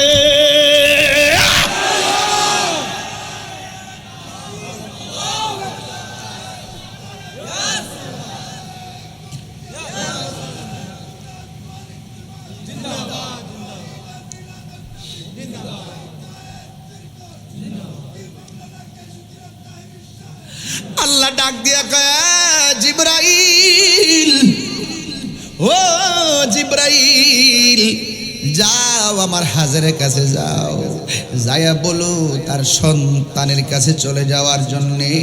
সন্তানের নাম হলো ইসমাইল। সোজা চলে গেছে। হাজারা বলে ঘটনা তো আপনারা সবাই জানেন, হজের মাস আবার কুরবানি, এই মুহূর্তে ওয়াজ না করলে হক আদায় হবে না রে বাবা। মা বোনরা এই কথাগুলো অনেক পছন্দ করে, এই জন্য আমি কিন্তু চট্টগ্রামে এই প্রথম এই কথাগুলো বলতেছি, একটু বোঝার জন্য বলতেছি। এবার হাজারা আলাইহিস সালাম দৌড় মারলেন, ঐশী আওয়াজ পাইয়া দৌড় দিয়া সন্তানের কাছে চলে গেছি। ওই সন্তান ইসমাইল পাগুলা লড়াইতাছে। হাজারা বলেন আমার সন্তানের পায়ের গোড়া দিয়া আমার আল্লাহ নিজ দিয়া পানি উঠাইতেছি। এই পানি একবার ডানে যায়, ডান দিয়া বান দেয়, এই পানি একবার বামে যায়, বাম দিয়া বান দেয়, এই পানি একটা সামনে যায়, সামনে দিয়া বাদ দেয়, এবার পানি পিছনে যায়, পিছন দিয়া বাদ দেয়। উতলাইতেছে পানি যেন প্লাবন হয়ে যাবে। হাজারা বলে পানি থামো। এবার পানি থেমে গেছে। ওই মুহূর্তে আমার আল্লাহ রাব্বুল আলামিনের কথা হলো, ও বন্ধুরে ওই দিন যদি হাজারা পানিকে থাম না বলতো, সারা পৃথিবী আমার আল্লাহ জমজমের পানি দিয়া বাসায়া দিত। ডাবের পানি আজকেও তো আমি গাড়ির মধ্যে থাকা অবস্থায় আয়ুব তাহিরি একটা ডাব আইনা দিছে, আমি বৈশা বৈশা ডাবটা খাইলাম। এবার দেখেন ঘরের মধ্যে আমার পানি দিছেন না, গ্লাস দিয়ে পানি ঘরে দিছেন না, আমি কি দাঁড়ায় খাইছি না বৈশা খাইছি? বৈশা বৈশা খাইছি। এই পৃথিবীর যত পানি আছে সব বসে বসে পান করা সুন্নাত। আর যুবক রে, এই পৃথিবীর সব পানি দাঁড়ায়া পান করা হারাম, কিন্তু জমজমের পানি দাঁড়ায়া পান করা হলো সুন্নাত। বিজ্ঞানীরা পরীক্ষা করছে এই পৃথিবীর মধ্যে যত পানি আছে সব পানি যেমন তেমন, সব চাইতে বিশুদ্ধ পানি হলো, সব চাইতে সুস্বাদু পানি হলো জমজমের পানি। আর দ্বিতীয় পানিটা হলো বীরে শেফার পানি, তৃতীয় পানিটা হলো বীর রাওয়াহার পানি। এই জন্য সব হলো আমার নবীর বরকত রে। ও বন্ধু, এই জমজমের পানি দাঁড়ায় পান করতে হয়। এ আমার যুবক ভাইরা, হাজারা আলাইহিস সালাম সন্তানটারে আস্তে আস্তে বড় করতেছে, জাদু মুনিরে বড় করতেছে। ইব্রাহিম আলাইহিস সালাম অনেক দূরে চলে গেল। হঠাৎ করে একদিন রাতের বেলায় ইব্রাহিম আলাইহিস সালাম স্বপ্ন দেখলেন। আল্লাহ ডাক দিয়া কয়, ইব্রাহিম তোমার আরেকটা পরীক্ষা দিতে হবে। কয় কি পরীক্ষা? কয় সবচাইতে প্রিয় বস্তুটা তুমি কুরবানি করো। দুম্বা কুরবানি করলো আমার আল্লাহর পছন্দ হয় না, উট কুরবানি করলো আমার আল্লাহর পছন্দ হয় না, বকরি কুরবানি করলো আমার আল্লাহর পছন্দ হয় না। আল্লাহ বলে ইব্রাহিম রে, হয় ইব্রাহিম তোমার সবচাইতে প্রিয় বস্তুটা কুরবানি করো। এবার তিনি মনে মনে কয় যে এইগুলো দিয়ে কুরবানি চলে, সব যেহেতু কুরবানি করেছি আল্লাহর পছন্দ হয় না, তাইলে আমার সব চাইতে পছন্দ বড়ভূমিতে যেই সন্তানটার আমি রাইখেছি ওই সন্তানের নাম হলো হযরতে ইসমাইল আলাইহিস সালাম। মনে হয় সন্তানটা চলাফেরা করে, ঠিক ওই মুহূর্তে স্বপ্ন দেখলেন। ওখান থেকে বাড়িতে আসলেন, স্ত্রীর কাছে কেমনে কইব তোমার সন্তানটা আমি জবাই কইরা কইরা আল্লাহর রাজি করতে চায়, শত হইলে তো মা লাগে। সন্তানের কুরবানি, সন্তানদের জবাই করবে, হয়তো মা একটু সংকোচবোধ মনে করতে পারে। এই জন্য সন্তানের কথা স্ত্রীর কাছে না বইলা সন্তান তারে ডাক দিয়া কয়, কোন সময় জানেননি? কয় ফালাম্মা বালাগা মাআহু সাইয়া, যখন ইব্রাহিম আলাইহিস সালামের সন্তান ইসমাঈল আলাইহিস সালাম চলাফেরা করার বয়স হয়েছে, চলাফেরার বয়সে উপনীতি হয়েছে, আয়েশা ডাক দিয়া কয়, ইয়া বুনাইয়া, হে আমার পুলা, ইন্নি আরা, অবশ্যই আমি দেখেছি, ফিল মানামে, ঘুমের ঘরে, স্বপ্নের ঘরে, আন্নি, অবশ্যই আমি, আসবাহুকা, তোমাকে জবাই করেছি, ফানজুরু মাজা তারা, এই ব্যাপারে তোমার মতামত কি? আম গাছে আম ধরে, জাম গাছে জাম ধরে, কাঁঠাল গাছে কাঁঠাল ধরে, যেমন বাবা তেমন সন্তান।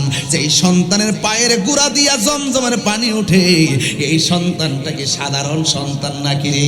এটা তো আল্লাহর মাহবুব বান্দারি, এটা তো আল্লাহর চয়েজেবল বান্দা, যার উপাধি হলো জবিহুল্লাহ। জোরে জোরে কি সুবহানাল্লাহ বলা যাবে না? আমি আলোচনা একদম গুছাইয়া ফেলতেছি, বুঝার জন্য বলছি। এবার ইব্রাহিম আলাইহিস সালাম বলে, হুজুর এখানে আছেন, হুজুর কথা ঠিক আছে না আমার? ইন্নি আরা, অবশ্যই আমি দেখেছি, ফিল মানামি, স্বপ্নে যুগে, আন্নি, অবশ্যই আমি, আসবাহুকা, তোমাকে জবাই করেছি, ফানজুরু মাজা তারা, এই ব্যাপারে তোমার মতামত কি? এই ব্যাপারে তোমার মতামত কি? মাজা তারা, এই ব্যাপারে তোমার মতামত কি? যেমন বাবা যেমন সন্তান, সন্তান ডাক দিয়ে বলেন, ইয়া আবাতি ফাআল মা তুমারু সাতাজিদুনি ইনশাআল্লাহু মিনাস সাবিরিন। সন্তান ডাক দিয়া বলেন, ইয়া আবাত, হে আমার আব্বা, ইফআল, আপনি করুন, মা তুমার, যা আপনি আদিষ্ট হয়েছেন, সাতাজিদুনি, অবশ্যই আপনি আমাকে পাবেন, ইনশাআল্লাহু মিনাস সাবিরিন, আমাকে ধৈর্যশীলদের অন্তর্ভুক্তি পাবেন। সন্তান রাজি, এবার বাপেও তো রাজি, দুইজনে সুন্দর করে কমিটমেন্টে রাজি হয়ে গেল। এবার ইব্রাহিম আলাইহিস সালাম হাজারের ডাক দিয়া কয়, হাজারা, সন্তানটারে সাজায়া দাও, দাওয়াত খাইতে যাবো। জোরে কোন সুবহানাল্লাহ। এই দিক দিয়ে ঘর থেকে বের হয়ে গেল, আর শয়তান আসছে হাজারার কাছে, হাজারা গো, কাক তোমার সন্তান কই নিয়ে যায় তুমি জানো নি? কয় কোথায় নিয়ে যায়? তোমার স্বামী তোমার সন্তানটারে জবাই করে দিব। হাজারা বলে মরদুদ শয়তান দূর হ। এবার শয়তান ব্যর্থ হয়ে গেছে, এবার চলে গেছে হযরত ইসমাঈল আলাইহিস সালামের কাছে। এ পোলা, তুমি কোথায় যাও জানো নি? তোমার বাবা তোমার জবাই করবে। কই অসুবিধা নাই, আমি রাজি। এরপরে কে তোমার বাবা তোমার জবাই করবে, তুমি যাও না। এবার শয়তানকে এমন ভাবে কঙ্কর নিয়া নিক্ষেপ করলেন। একবার মারলেন, দুইবার মারলেন, তিনবার মারলেন, মারতে মারতে 7 বার মারলেন। আল্লাহ কয় আমার পছন্দ হয়েছে, মাইটটা বড় পছন্দ হয়েছে, হাজেরার দুধটা বড় পছন্দ। বুঝছেন, ভসটা কিন্তু একটা ইমানি পাগলামি, কথা বলেন ঠিক না বেটে? পাগলকে পাগল বলিও না, সব পাগল পাগল না। পাগলকে পাগল বলিও না, সব পাগল পাগল না।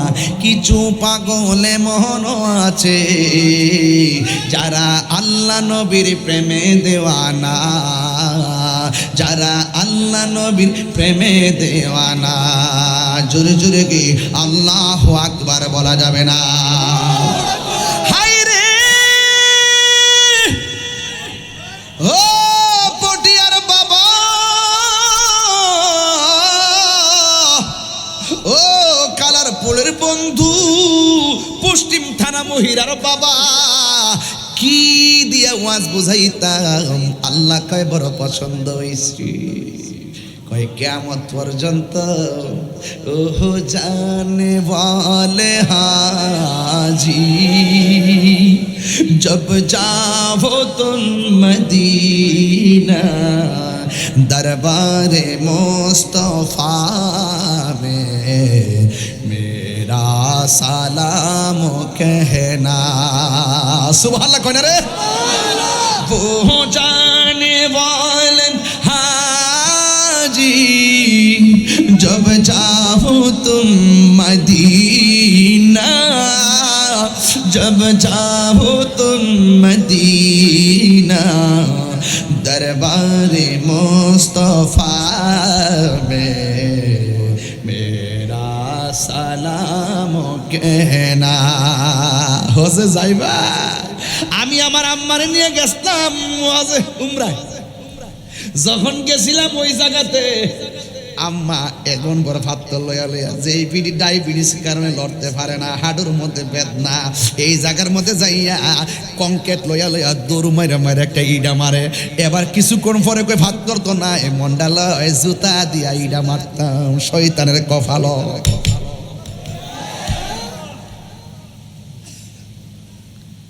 আমার বাড়ি নবী অনেক দূরে, কথা কি ঠিক আছে নি? আরে আমার বাড়ি দূরে হতে পারে, নবীর জন্য আমার বাড়িটা দূরে না। আমার বাড়ি নবী অনেক দূর, রেখেছো তুমি মোরে পাগল করে।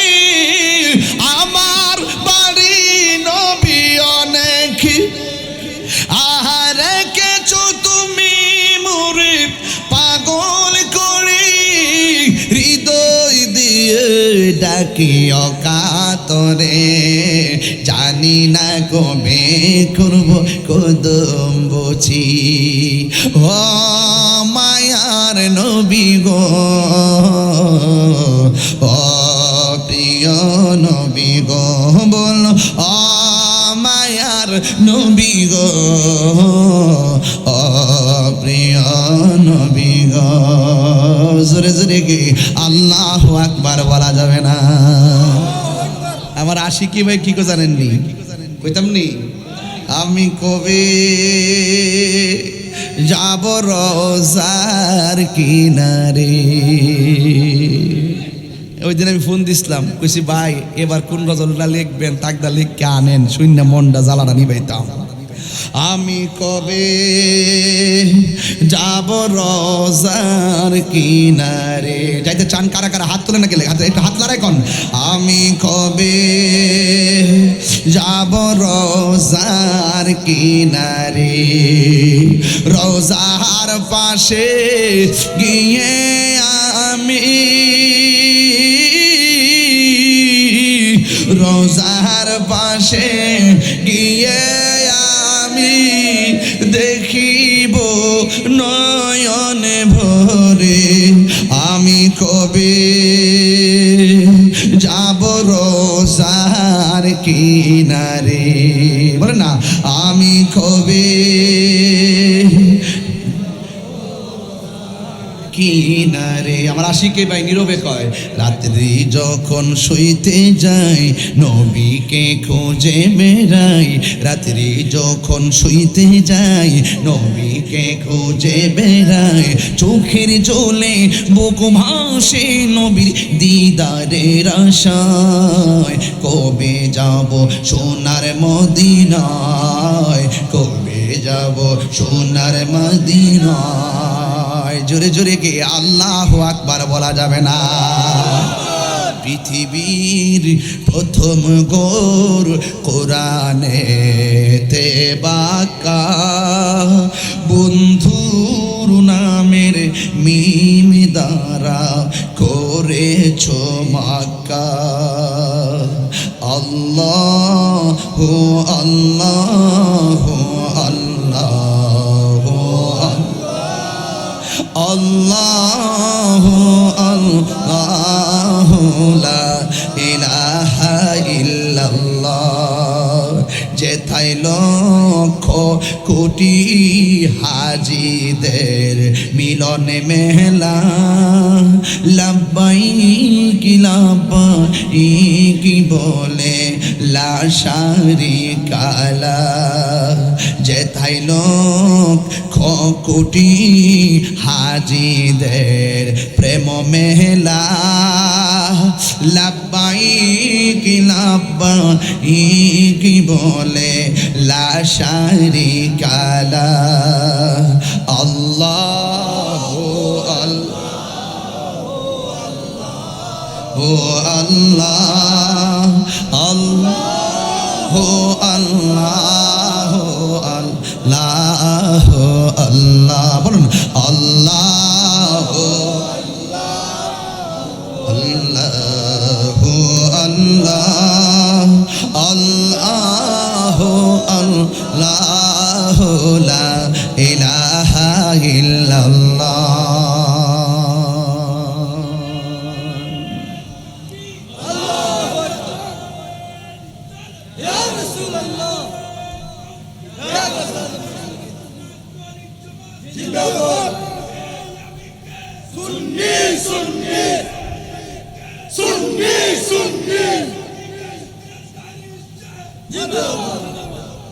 এই পাগলা এদিকে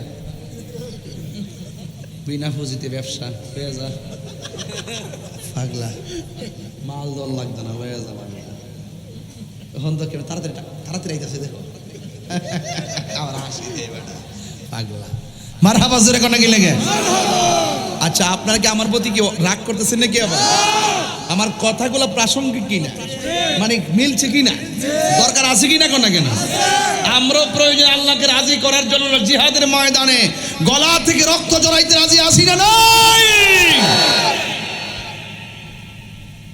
নরম ভাষায় গজল গলা গাইলাম আর এই গজলটা যদি আমার অত্যন্ত পরম প্রিয় শ্রদ্ধেয় আল্লামা আবুল কাসেম নূরি হুজুর গাইতো সব বলিব ভুলিনি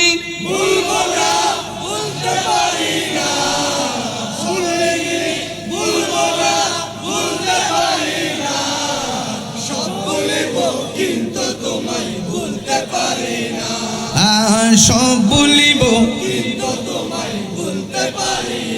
আর সে মোয়াল্লার চেয়ে দামি তুমি হও খোদার সৃষ্টিতে তুমি শ্রেষ্ঠ ভূমি হও আর সে মোয়াল্লার চেয়ে দামি তুমি হও খোদার সৃষ্টিতে তুমি শ্রেষ্ঠ ভূমি হও আরে নবীর ছোঁয়া লেগে তুমি সোনার মদিনা নবীর ছোঁয়া তুমি সোনার মদিনা সব বলিব ভুলতে পারি না সব ভুলিব জান্নাতের বাগান তোমায় নবী বলেছেন খাকে শেফার অধিকারী তোমায় করেছে জান্নাত এ খাকে শেফার অধিকারী তোমায় করেছে জান্নাতের বাগান তোমায় নবী বলেছে খাকে শেফার অধিকারী তোমায় করেছে আরে তোমার বুকে প্রবাহিত নূরের ঝরনা তোমার বুকে না সব ভুলিব কিন্তু তোমায় ভুলতে পারি না সব ভুলিব কিন্তু তোমায় ভুলতে পারি না আহা ভুলিনি ভুলবো না ভুলতে পারি না আহা ভুলিনি ভুলবো না ভুলতে পারি না সব ভুলিব কিন্তু তোমায় ভুলতে পারি না সব ভুলিব কিন্তু তোমায় ভুলতে পারি না যখন মারহাবা কোনা গেলে গিয়া শান্তি লাগেনি আর শান্তি লাগেনি সাতবার কঙ্কর মারা লাগেনি কথা কয় না সাতবার কঙ্কর মারা লাগেনি সাফা মারোয়া দৌড় দেওয়া লাগেনি আয় হায় সাধারণ কথা না কিন্তু হিসাব নিকাশ মিলিয়ে দিয়েন তাইলে বুঝবেন এখানে কাবা প্রথম কেডা বানাইছে জানেন খানে কাবা শরীফ প্রথম বানাইছে ফেরেশতারা এরপরে বানাইছে কারা হযরতে আদম আলাইহিস সালাম জোরে কন্যা সুবহানাল্লাহ কোনা গেলে অত সহজ জিনিসটা তবে একদিন যদি সুযোগ পায় কাবার ইতিহাস কমু মানে মজা পাইবেন মজা পাবেন পৃথিবীর প্রথম ঘর কোরআনেতে বাঁকা বন্ধুর নামের মিম তারা করেছে মাকা আল্লাহু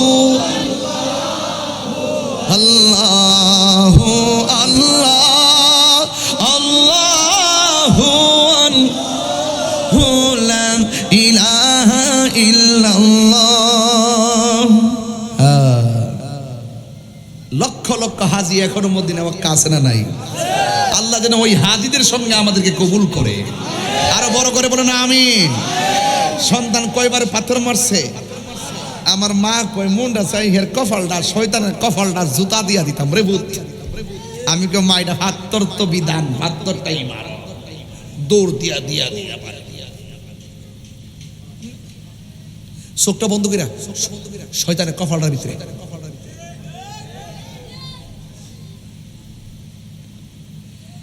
এই শয়তানরে শুনেন শুনেন। জিহাদ কয়েক প্রকার আছে। সবচেয়ে বড় জিহাদের নফসের সঙ্গে জিহাদ করা, বুঝতে পারছেন? এবার ইসমাইল আলাইহিস সালামকে ওই মিনার প্রান্তরে ওখানে যাওয়ার পরে দম লাগেনি হুজুর? মিনায় যায় দম লাগেনি? এটা এমনি আইছে না, এইটা তাদেরই খেলা। যদি কোন সুবহানাল্লাহ। গভীর মনোযোগ। হাইরে ওই মিনা প্রান্তরে সন্তানকে নিয়ে তিনি চলে গেলেন। ওই মুহূর্তে যাওয়ার পর এবার সন্তানকে তার বাবা ডাক দিয়ে কয়, ইব্রাহিম আলাইহিস সালাম ইসমাইল আলাইহিস সালামকে ডাক দিয়ে কয়, ও বাবা আমি এখানে এসেছি, এখানে তোমার জবাই করতে চাই, তুমি কি বলো? এবার সন্তান ডাক দিয়ে কই, বাবা ও বাবা আপনার একমাত্র সন্তান আমি, কেমনে চোখের দিকে তাকায়া আমাকে জবাই করবেন? কেমনে চোখের দিকে তাকাইয়া আমার গলার মধ্যে ছুরি চালাইবেন? চিৎকার মেরে কন্যা আল্লাহু আকবার। একদম নীরব হয়ে যান। এই কথাগুলো মহব্বতের সাথে শুনবেন, এটা সাধারণ না। ওই মুহূর্তে আকাশ কাঁপছিল, স্তব্ধ হয়ে গেছিল। বাবা আল্লাহকে রাজি করার জন্য সন্তানের গলায় ছুরি চালাবে, এটা সাধারণ কোনো খবর না রে। এবার সন্তানটা ডাক দিয়ে কয়, বাবা আপনার সন্তানের চোখের দিকে তাকাই কেমনে আপনি আমার গলায় ছুরি চালাইবেন? আপনার ছুরিটা তো কাঁপবে গো আব্বা। এই জন্য আপনি আমাকে জবাই করার আগে ও যুবক ইন দি মিন টাইমে ওই মুহূর্তে আমার নবী ওই মুহূর্তে ইব্রাহিম আলাইহিস সালাম ডাক দিয়া বলেন, বাবা কি করব? কই আমার চোখ দুইটাকে বেঁধে ফেলেন। কই কেন? কই চোখে চোখে পড়লে মায়া লাগবে, চোখের মায়া সবচাইতে বড় মায়া। আপনি যদি আমার মায়ায় পড়ে যান আমার আল্লাহ বেজার হয়ে যাবে। এই দিক দিয়ে আবার ডাক দিয়ে কই, বাবা চোখ বাঁধলাম। এবার বলে আমার হাত দুইটা বাঁধেন, আমার পা দুইটা বেঁধে ফেলেন। কেন কেন? কই ছুরি যখন আমার গলায় চালাবেন আমার হাত পা লড়লে ব্যাঘাত করতে পারি। এবার হাত বাঁধলেন, পা বাঁধলেন, বাঁধার পরে ফালাম্মা আসলামা ওয়া তাল্লাহু লিল জাবিন, বাবাও রাজি ছেলেও রাজি। এবার ওয়া তাল্লাহু লিল জাবিন, সন্তানটারে কায়দ করে শোয়াইলো। শোয়াইয়া ছুরিটারে ধার দিয়া ইন দি মিন টাইমে যখন গলার মধ্যে ছুরিটা চালাইব ওই মুহূর্তে সন্তানটা বাবারে ডাক দিয়ে কয়, ও বাবা শুইবার আগে বলছি আমার চোখের মধ্যে বাঁধন দেন, আমার হাতের মধ্যে বাঁধন দেন, আমার পায়ের মধ্যে বাঁধন দেন, যেন আমি লড়তে না পারি। কিন্তু আমার গলায় ছুরি চালাইবার আগে আপনার কাছে আমার শেষ দুইটা করবেন বনের শ্রীগালে টাইন্না সিরাবিরা খাইয়া নিয়ে গেছে, অথবা এই জায়গাটা আপনি এই কাপড়টা আমার মারে দিবেন। মা হয়তো রক্তমাখা জামাটা দেখা মনের ভিতরে শান্তি পাইতে পারে। আমারে যদিও না পায় এই জামাটা দেখা তাইলে মনের দুঃখ জ্বালা নিবাইতে পারবো। এই কথা বইলা নিবেদন করলেন। একটা কথা মনে রাখবেন, এই পৃথিবীতে মা ওই মা ছাড়া কেউ সন্তানের দরদ বোঝে না রে। এই পৃথিবীর মা এমন মা, যেই মা বিনে সন্তানের দরদ আর কেউ বোঝে না।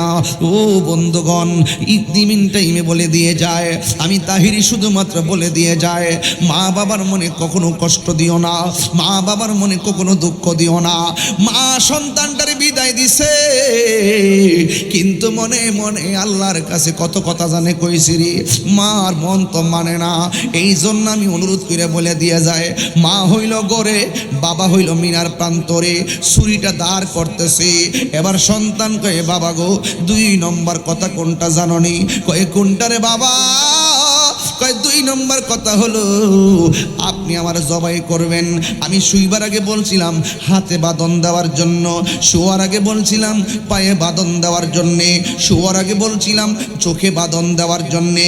ও বাবা, আমার গলায় এখন ছুরি চালাইয়েন না, ছুরিটা চালাইবার আগে আমার চোখের বাঁধনটা খুললা ফেলেন, আমার পায়ের বাঁধন খুলে ফেলেন, আমার হাতের বাঁধন খুলে ফেলেন। ইব্রাহিম আলাইহিস সালাম কই, ইসমাইল তুমি বলছিলা বাঁধার জন্য, আবার তুমি কেন খোলার জন্য বলতেছো? এবার ইব্রাহিম আলাইহিস সালামকে তার সন্তান ইসমাইল আলাইহিস সালাম ডাক দিয়ে কয়, ও বাবা, আল্লাহকে সন্তুষ্টি করার জন্য আপনিও রাজি আমিও রাজি। ফালাম্মা আসলামা, 2 জন রাজি হইয়া গেছে। ও বাবা, আপনি যদি আমাকে হাত পাও বান্দা জবাই করেন, পৃথিবীর সব মানুষ কিয়ামত পর্যন্ত বলবে ইসমাইল জবাহের মধ্যে রাজি ছিল না। ইব্রাহিম আলাইহিস সালাম সন্তানকে জোর কইরা বান্দা জবাই করছে। ও বাবা, আমার বাঁধন কইরা দেন। ডাক দিয়া কে, আব্বা রে, তোমার গলায় ছুরি চালাইলে তুমি কি নড়াচড়া করবা না? এবার সন্তান কয়, সাতাজিদুনি ইনশাআল্লাহু মিনাস সাবিরিন।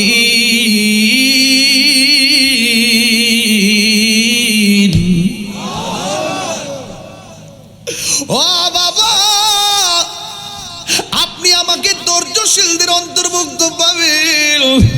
ফালাম্মা আসলামা ওয়া তাল্লাহু লিল জাবিন। ফালাম্মা আসলামা ওয়া তাল্লাহু লিল জাবিন।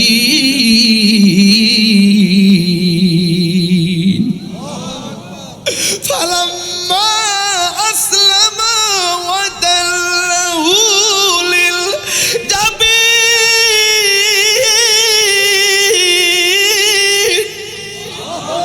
আসমান কাঁপতেছে। আল্লাহ কয়, জিবরাইল তুই কই রে? জিবরাইল আলাইহিস সালাম দুনিয়ার জমিনে কয়েকবার দ্রুত গতিতে আসছে, কয়েকবার। একবার আসছে কোন সময় জানেননি? ইউসুফ আলাইহিস সালামকে তার 10 ভাই ষড়যন্ত্র কইরা কুয়ার মধ্যে যখন ফেলাই দিয়েছিল, চোখটুক বাইন্দা। আল্লাহ বলে, জিবরাইল রে, দ্রুত যা, আমার ইউসুফ কুয়ার নিচে পড়ার আগে তোর পাখাটা কুয়ার নিচে বিছায়া দে। ঠিক আছে না কথাগুলো? একটা কথা কিন্তু লোকাল কথা বলছি না, বোঝার জন্য বলছি। এরপরে 2 নম্বরটা পরেরটা বলি। আমার নবী, আপনার নবী যখন উহুদের জমিনে দন্ত মোবারক বাংলা শের মুবারকের ভিতরে হেলমেট ঢুকে গেল, রক্ত মুবারকটা বাড়তে বাড়তে দাড়ি মুবারকের মাথার মধ্যে, মাথা মুবারক থেকে রক্ত মুবারকটা যখন পড়ে গেছে, আল্লাহ বলে, জিবরাইল রে তুই কই রে? আমার বন্ধু রক্ত মুবারকটা সরে গেছে, মাটিতে পড়ার আগে তোর হাতের মধ্যে নে, কারণ এই ফোঁটা যদি জমিনে পড়ে কিয়ামত পর্যন্ত এই জমিনে কোনো গাছপালা হবে না। আল্লাহু আকবার কোন কেন? এবার বুঝেন কত দ্রুত গতিতে আসছে। এরপর আরেকটা দ্রুত গতিতে হলো, ইব্রাহিম আলাইহিস সালাম যখন সন্তানটারে কাইত করে শোয়া দিল, ওই মুহূর্তে আমার আল্লাহ জিব্রাইলকে ডাক দিয়ে জিব্রাইল রে, বাবা তার সন্তানের গলার মধ্যে ছুরিটা ঢুকাই দিব। এবার যখন ছুরিটা লাগাইলো, লাগানোর আগেই আল্লাহ ডাক দিয়ে কয়, জিব্রাইল বেহেশতের মধ্যে যাই রে, যাই একটা দুম্বালো, যা যা ইব্রাহিম নবীর কাছে চলে যা। আর এই দিক দিয়ে ইব্রাহিম আলাইহিস সালাম সন্তানের গলার মধ্যে দেখ কাম হয় না, লাগে হয় না। এ ছুরি পাথরের মধ্যে টাচ করলে পাথর দুই ভাগ হয়ে যা, তুই ইসমাইলের গলার মধ্যে লাগস না কেন?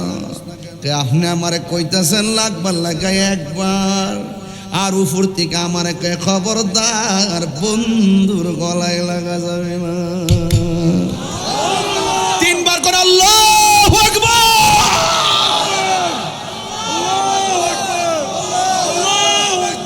ইয়া রাসূলুল্লাহ বলেন, হায় রে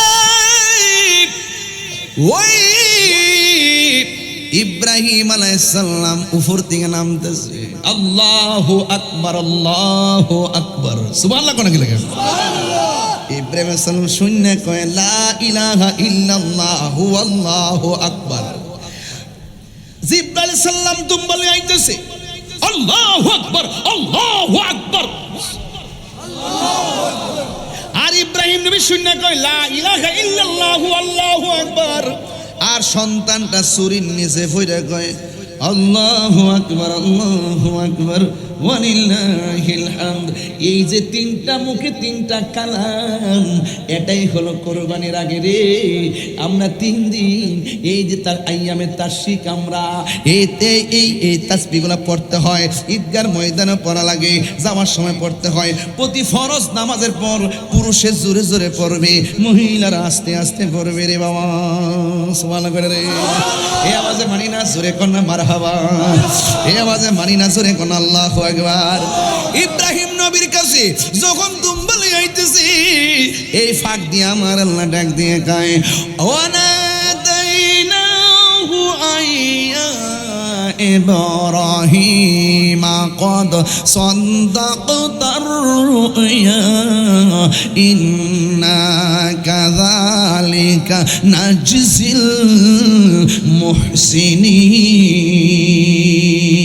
المحسنين। আর জোরে জোরে কোন আল্লাহু আকবার। আল্লাহ ডাক দিয়ে ওয়ানাদাইনাহু আইয়া ইব্রাহিম, ও ইব্রাহিম কদ সাদ্দাক্তার রুয়া, তুমি যা স্বপ্নে দেখছো আমি আল্লাহ কবুল করে ফেলেছি।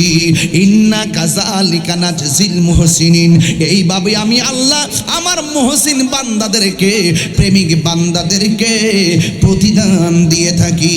ও ইব্রাহিম, এই দুম্বাটা জবাই করো। জিব্রাইল আলাইহিস সালাম কয়, হ্যাঁ ইব্রাহিম আলাইহিস সালাম আল্লাহ কবুল করেছেন, এখন আপনি এটাকে করতে জবাই করেন। এবার দুম্বাটা জবাই করলেন, উপর দিকে আওয়াজ এসে গেল, ইব্রাহিম আমার হাজারা না তুমি কই আইছো, দাওয়াত খাইতে যাইতেছো। এখন দাওয়াত খাইতে যাইয়া বাড়িতে যাওয়ার পরে আমার হাজারা যদি বলে তোমরা বাপ ছেলে খাই আইছো, আমার জন্য কি রাখছো, কি জবাব দিবা আমার হাজারার কাছে? এই দুম্বাটা জবাই করবা, গোশতটারে 3 ভাগ করবা, 1 ভাগ নিজে খাইবা, আর 1 ভাগ আত্মীয় স্বজন দিবা, আর 1 ভাগ গরিবের মধ্যে বিতরণ কইরা দিবা। চিৎকার মাইরা কি আল্লাহু আকবার বলা যাবে না? খবরদার, খবরদার, সাবধান, সামনে কোরবানি। আল্লাহ খোদার দোহাই দিয়া কই, মানুষকে দেখাইবার জন্য পশু কিনবেন না। সদ্রি বাড়ির বেড়া 3 লাখ দিয়ে কিনছে, আমি 6 লাখ দিয়ে না কিনলে কি হয় নাকি? আমি দুবাই প্রবাসী। এই মুন্সিবাড়ির বেড়া 6 লাখ দিয়ে কিনছে, আমি 8 লাখ না দিয়া কিনলে কি হয় নাকি? আমি লন্ডন প্রবাসী। এইরকম প্রতিযোগিতা করা যাবে না। প্রতিযোগিতা হবে একজনের কাছে। বলা হয়েছে গরুটা পশুটা সুন্দর দিকটা কিনো, ভালো করে কিনবেন, প্রয়োজনে 10 লাখ দিয়ে কিনেন, কোনো আপত্তি নাই, কিন্তু মানুষকে দেখাইবার জন্য নয়। পশুটা ক্রয় করবেন একমাত্র আল্লাহর সন্তুষ্টির জন্য। ঘরের দরজার মধ্যে ভিক্ষুক আসে, এইভাবে হাত পাতে, দমক মারেন, হাড্ডিগুলা দেন, আর বাকিগুলা সব ফ্রিজের ভিতরে হান্দাই দেন।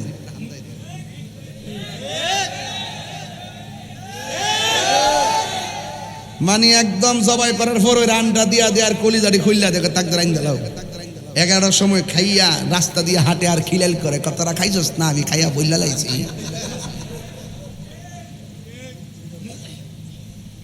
সঠিক না কথাটা আপনার দরকার ছিল আপনার সমাজের গরিবের নাকের ভিতরে আপনার গোশতের আপনার বাড়ির রান্নার পাকানো গোশতের গ্রান যাওয়ার আগে আপনার দরকার ছিল ওই গরিবের ঘরে আপনি গোশতটা পৌঁছে দিয়ে সমান তালে আনন্দ ভাগ করা কথা বলা ঠিক কিনা গজব পড়ব গজব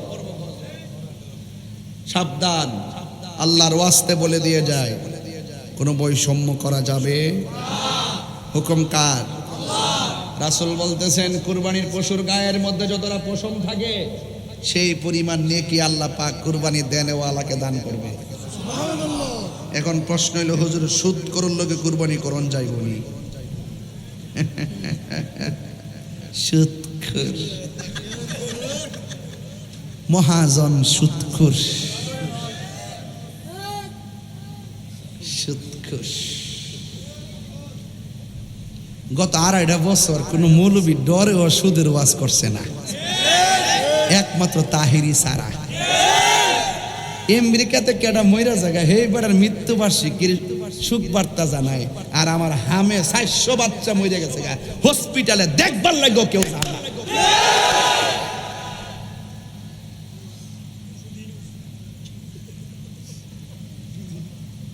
মহাজন ইনুস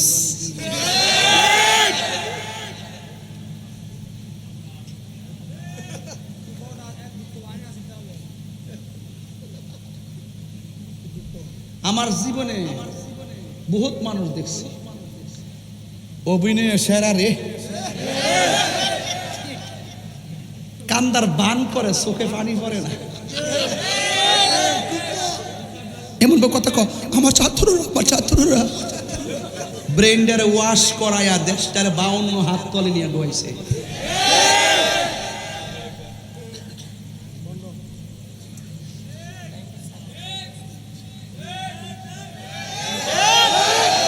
গণবিরোধী জনবিরোধী অবৈধ অমার্জিত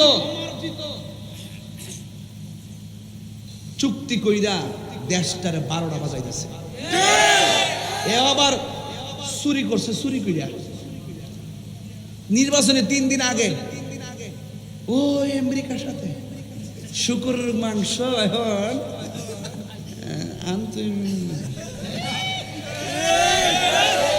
আমদানি করতেই আমরা হুজুরটি কই এখন আর কেউ কথা কয় না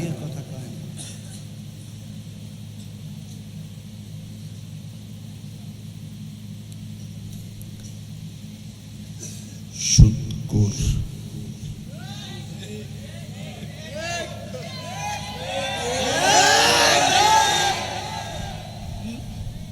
কথা কি ক্লিয়ার না বেজাল আছে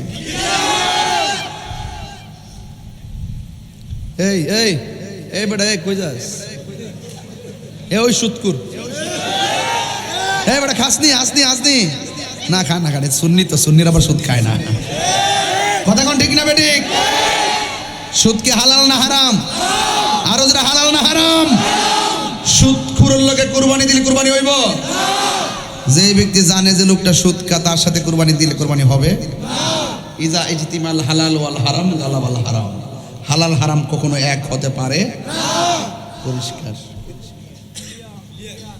সুদখোর যাক মনে রাখি ইসলাফলা ভান্ডি তবে খেয়াল করেন তাই না যেতে যাইতো না পারে তাই অনেক জবাব দিতে আছে জবাবটি দিয়া লোক নিজের টিহাটো সবটি মাফ লইছে আর এই দিক দিয়া তৈয়ার বাজেট ফাইয়া নিজেরা বাক কইরা নিছে দেশটারে বরাক বাস ডুবাই দিছে কথা কোন ঠিক না বেটি হারামের মধ্যে কোনো আরাম এই কথাগুলো কইলে অনেকে হুজুর আপনারা কিন্তু দর্ব উমা দর্ব কি লাগি আমি কি বানিয়ে বলেছি এই দেশে সুদের লাইসেন্স টিকা দিছে তিনি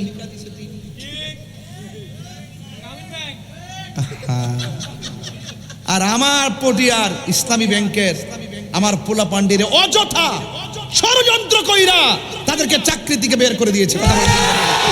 এই পটিয়ার মানুষ হাত তুলে বলো ঠিক না বেঠে? এটার জন্য সম্পূর্ণ ইন্টারিম গভর্নমেন্ট দায়ী। কথা বলেন ঠিক না বেঠে?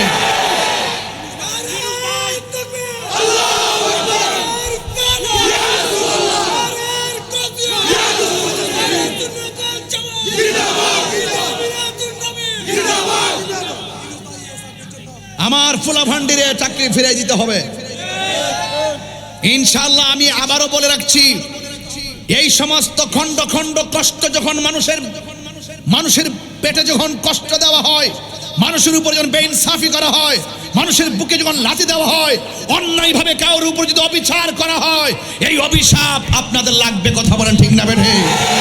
অনতি বিলম্বে ইসলামী ব্যাংক থেকে যে সমস্ত ভাইদেরকে অযথা বিনা কারণে বের করে দেওয়া হয়েছে, তাদের চাকরি ফিরিয়ে দিতে হবে।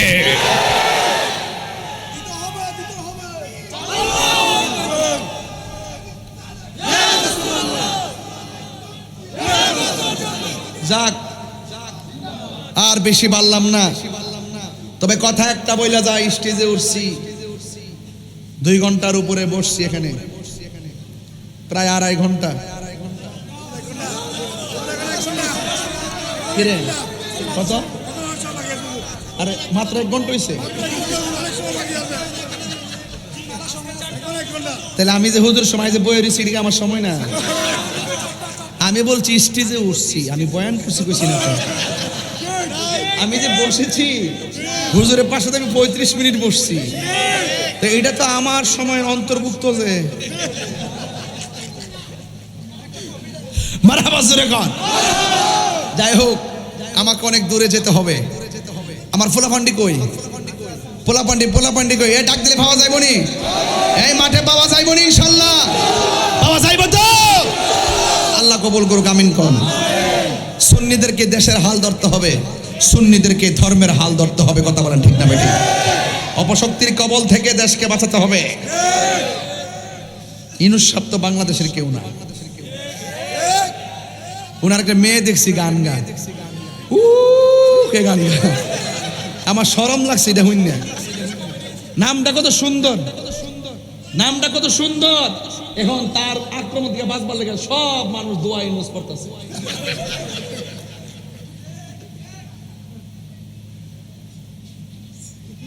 যাক, আল্লাহ বুঝার তৌফিক দান করুন। আর আসতে কোন না আমি আপনাকে রাগ করছেন? বৃষ্টি কি এখন আছে? যখন সন্ধ্যায় বৃষ্টি আইছে কিছু মানুষ কিন্তু খুশি ছিল। এরা কি মুমিন না মুনাফিক? এই মুনাফিক সমাজে নাই। এখন যখন বৃষ্টি বন্ধ হয়ে গেছে গা, এখন অন্তরে জ্বালা শুরু হয়ে গেছে। ঘটনা না কি রে, ঘটনা না কি রে? আর এরা তো জানে না তাহিরি হুজুর এমন বক্তা যে তুফান হইলো জিকির চলবো। আল্লাহ কবুল করুক, আমিন কোন। আজকে থেকে আমরা সুন্নিরা কি 2 না 1? এক থাকবেন তো ইনশাআল্লাহ। আমরা কখনো বিচ্ছিন্ন ছিলাম না, যার যার জায়গা থেকে সুন্নতের কাজ করেছি। আমাদের সকলকে সব খেয়াল রাখতে হবে। বাধা হবে যেখানে, লড়াই হবে সেখানে।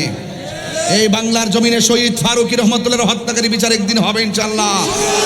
এই বাংলার জমিনে খাজা বাকিবিল্লাহ রহমতুল্লাহর বিচার হবে ইনশাআল্লাহ।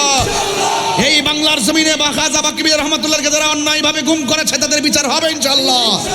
এই বাংলার জমিনে মসজিদ ইমাম শহীদ রইসুদ্দিন হত্যাকারীর বিচার হবে ইনশাআল্লাহ। এই রইসুদ্দিনের হত্যাকারীর বিচারের দাবিতে চট্টগ্রাম যখন আন্দোলন করেছিল, অন্যায়ভাবে আমার ভাইদেরকে মামলা দিয়ে এখনো মামলা ঝুলিয়ে রাখা হয়েছে। কথা বলেন ঠিক না বেঠি? প্রত্যেকটা জবাব ইনশাআল্লাহ এই দেশে আকারে ইঞ্চি ইঞ্চি ভাবে ইনশাআল্লাহ গ্রহণ করবো ইনশাআল্লাহ। আল্লাহ আমাদের সকলকে বোঝার তৌফিক দান করুন, আমিন। আসেন দাঁড়িয়ে নবীরে সালাম দে, ইয়া নবী সালাম।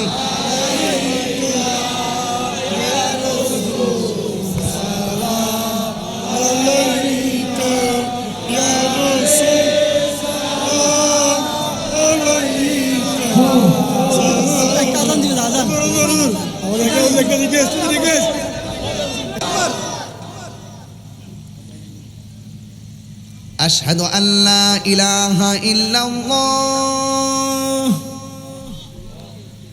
أشهد أن محمدا رسول الله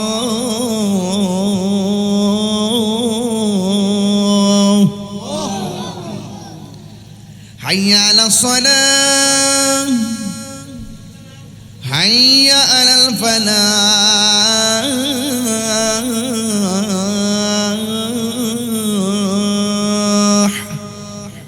এটা দিছি মক্কা মদিনার আজান আর কি। আর আমারটা যেটা দেই এটা তো দন লাগবে, এটা বাংলাদেশি আজান, ঠিক না বেটি? একটু ওই যে ইকু দো, ইকু ইকু ইকু বুঝো, বুঝে না? হ্যালো হ্যালো হইছে না তো, পাতলা করে লিখছে, রিবাব দো 1 2 3 এরকম। আল্লাহু আকবার আল্লাহু আকবার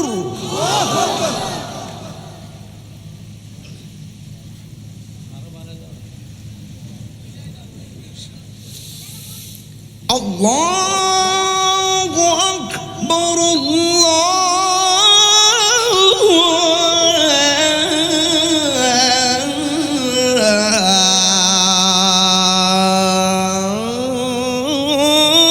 আল্লাহু আকবার।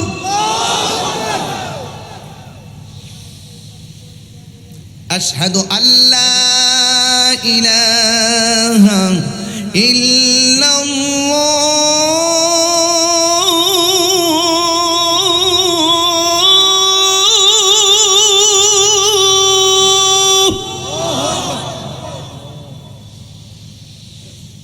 আশহাদু আল্লা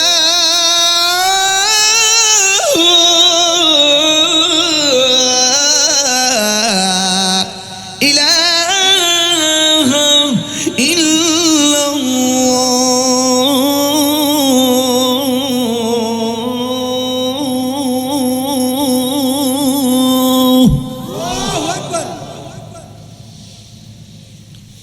আশহাদু আন্না মুহাম্মাদান রাসূলুল্লাহ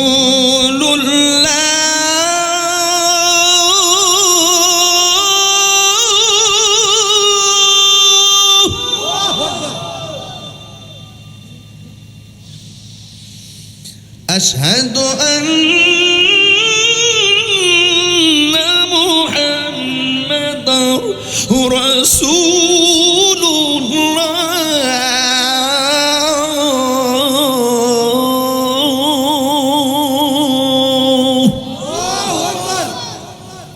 এখন আল্লাহু আকবারটা সবচাইতে বেশি জোরে হবে। এই ডাক্তার উসিলায় যেন আল্লাহ পাক কবর আযাব মাফ করে দেয়। রাজি আসেনি সবাই? হাইয়া আলাস সালাহ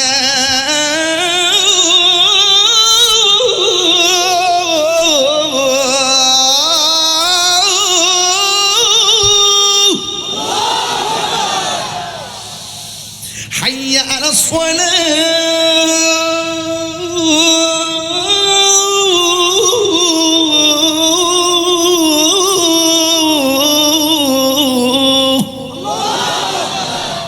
সকলে বলি আলহামদুলিল্লাহ।